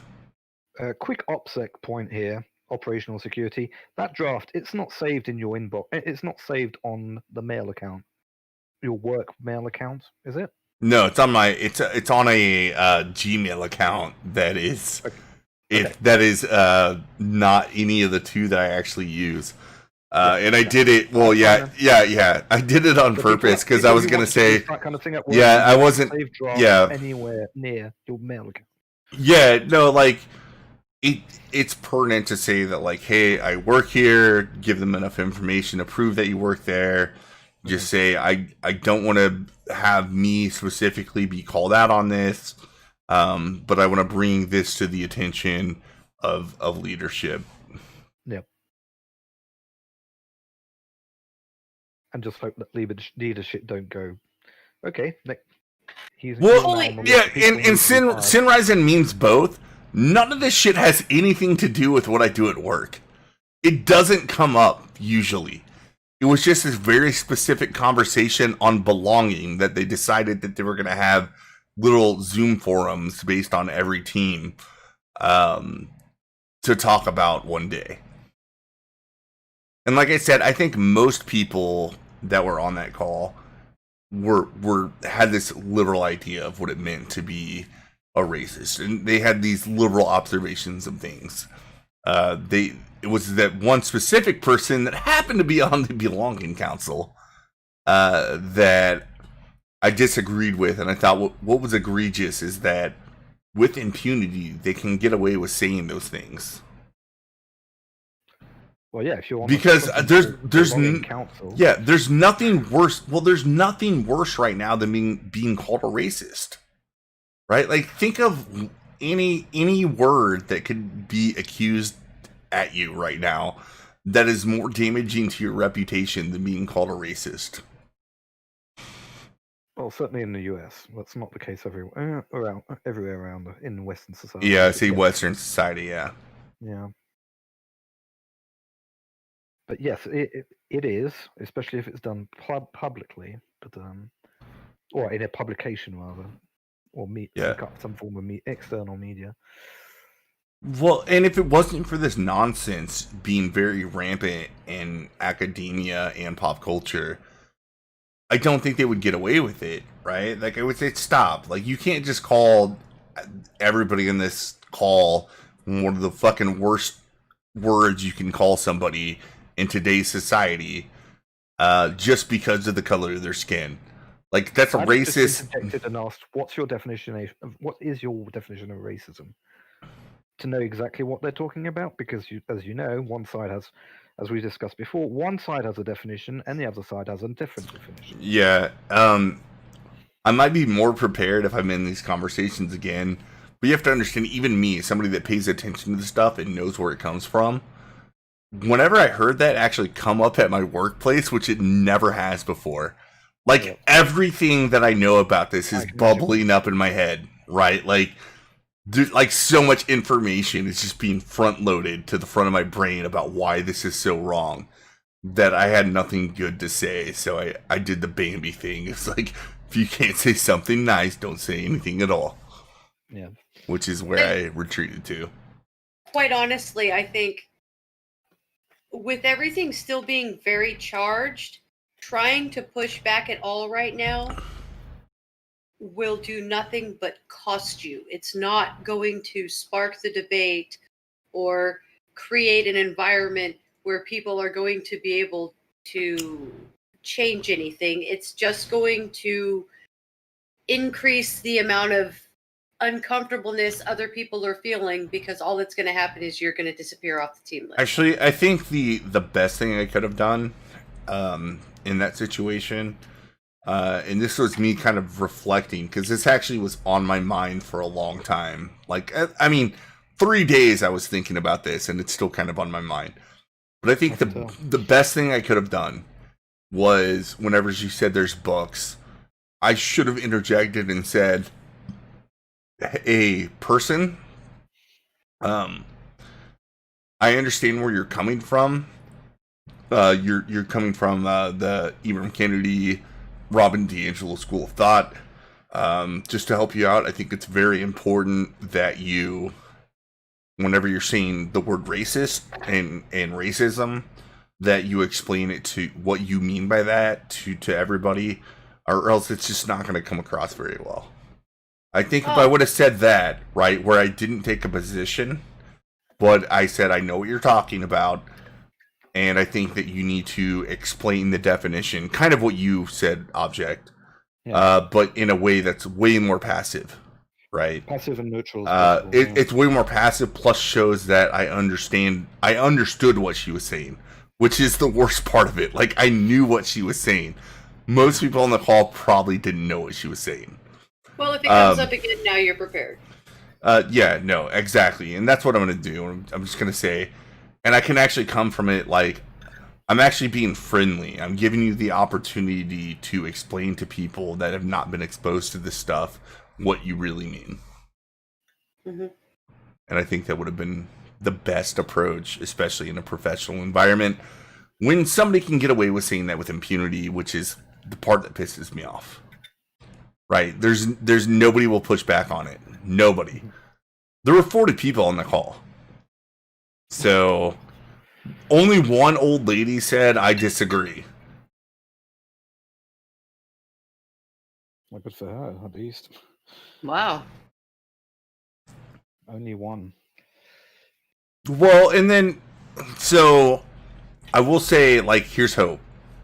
After she got done talking, a lot of people took the conversation back, and they made it not about anything she said, right? It's not like there was like a giant group of like a hug box going on that agreed with where she was going. I think there were plenty of other people on the call that also knew at least a little bit about where the ideology comes from, and they don't really agree with it. Yeah, well, there's really not a lot to agree with once you actually openly state the ideologies. It's more like, what's the word I'm looking for? It's more like having a conversation with a 3-year-old. Well, and in some ways, people like her that come out like that and call everybody that's white racist, they're kind of red pilling other people that think it's ridiculous. and all of a sudden they see things where somebody gets accused of being racist. And they're like, dude, I've heard some bullshit definitions of racism lately, so I'm kind of questioning this. The other thing that fascinates me in your culture and in British culture as well is people are allowed to distill these ideas, but it's always hidden where they come from. They never say, oh, these people happen to be far left philosophers or thinkers, and they come up with this, and that should be, but we're going to take it as plain normal common sense, and we're just going for it. I mean, even 30 years ago, if someone was told, if you were told that it came from the far left, everything would be dismissed automatically. You just wouldn't. It wouldn't be allowed. It wouldn't be allowed in the media. It wouldn't be allowed on. It wouldn't be. You can. Well, and if it would be, there'd be someone who could contradict the person when present on in an interview. You'd get someone who could contradict that person completely and would be presented as the winner. Whereas now we've let things slip so much that they don't even allow contradiction, and if there is contradiction, that person is meant to be the person who loses every time. It's just amazing how things have slipped. Well, what baffles me is we have so many people in our society now that never ask why. Mm-hmm. Yeah, they never ask why, isn't it? That's really weird. And that's I really do think that has to do with education. I really, really do. And I think we need to wrap this up because I've been sitting here for 2 hours and I need to get up and like walk around. So yeah, and I'm going to be eating in about 20 minutes. So yep, yeah. Fair enough. Object. I don't know if you're going to be on the Insomnus tonight, but do you want to grab the link and spam it in chat real quick? I'd love to, but Sinrise and Orion, I don't think they've prepped it yet. Let me just go and check. Well, isn't it just youtube.com/c/ Let me just dump. I'll just dump this. Insomnus/live, and that will be it. Yep. I may be on Insomnus a bit later. I have to announce though that Bubonic has Bubonic for You. His laptop got hacked and damaged to the point where he hasn't been able to get his systems back working in a stable fashion. So he's in a hiatus for the time being. So Thursday streams are down until further notice. Bummer. Yeah, it's a real. There's not much we can do until he buys a new laptop, basically. Bummer. All right. Gets around to restore everything. So real quick for the people that are still watching, which is surprisingly a lot of you. Next week, me and Atimo will be going live again. We are experimenting with time slots. We're experimenting with channels. We might move it away from my channel to another one. But we are going to do a similar thing that we did today, where we're going to go through a lecture on critical theory, not postmodernism. Yeah. So we're going to break down the origins of this shit so you guys can understand where they're attacking from and what is affected and how to break that down. Well, like I said, our first stream, we actually tried to do that, but let's get our dumb versions of it out of the way and kind of give it from the people that are the smart people that were doing it. So no disrespect to Christians and just reading the Bible, but do not bring the Bible into your discussions. You'll just bog everything down over theological disputes with what is basically with two different theologies, because this is what it is. We're faced with another theology. It's not your fault. It just happens. True. It is a religion in a lot of ways. All right, everybody. Well, thanks again. I'll see you guys next week. And I mean, if I see you sooner, it's going to be on the Insomnus. So take care. Never stand war Russia.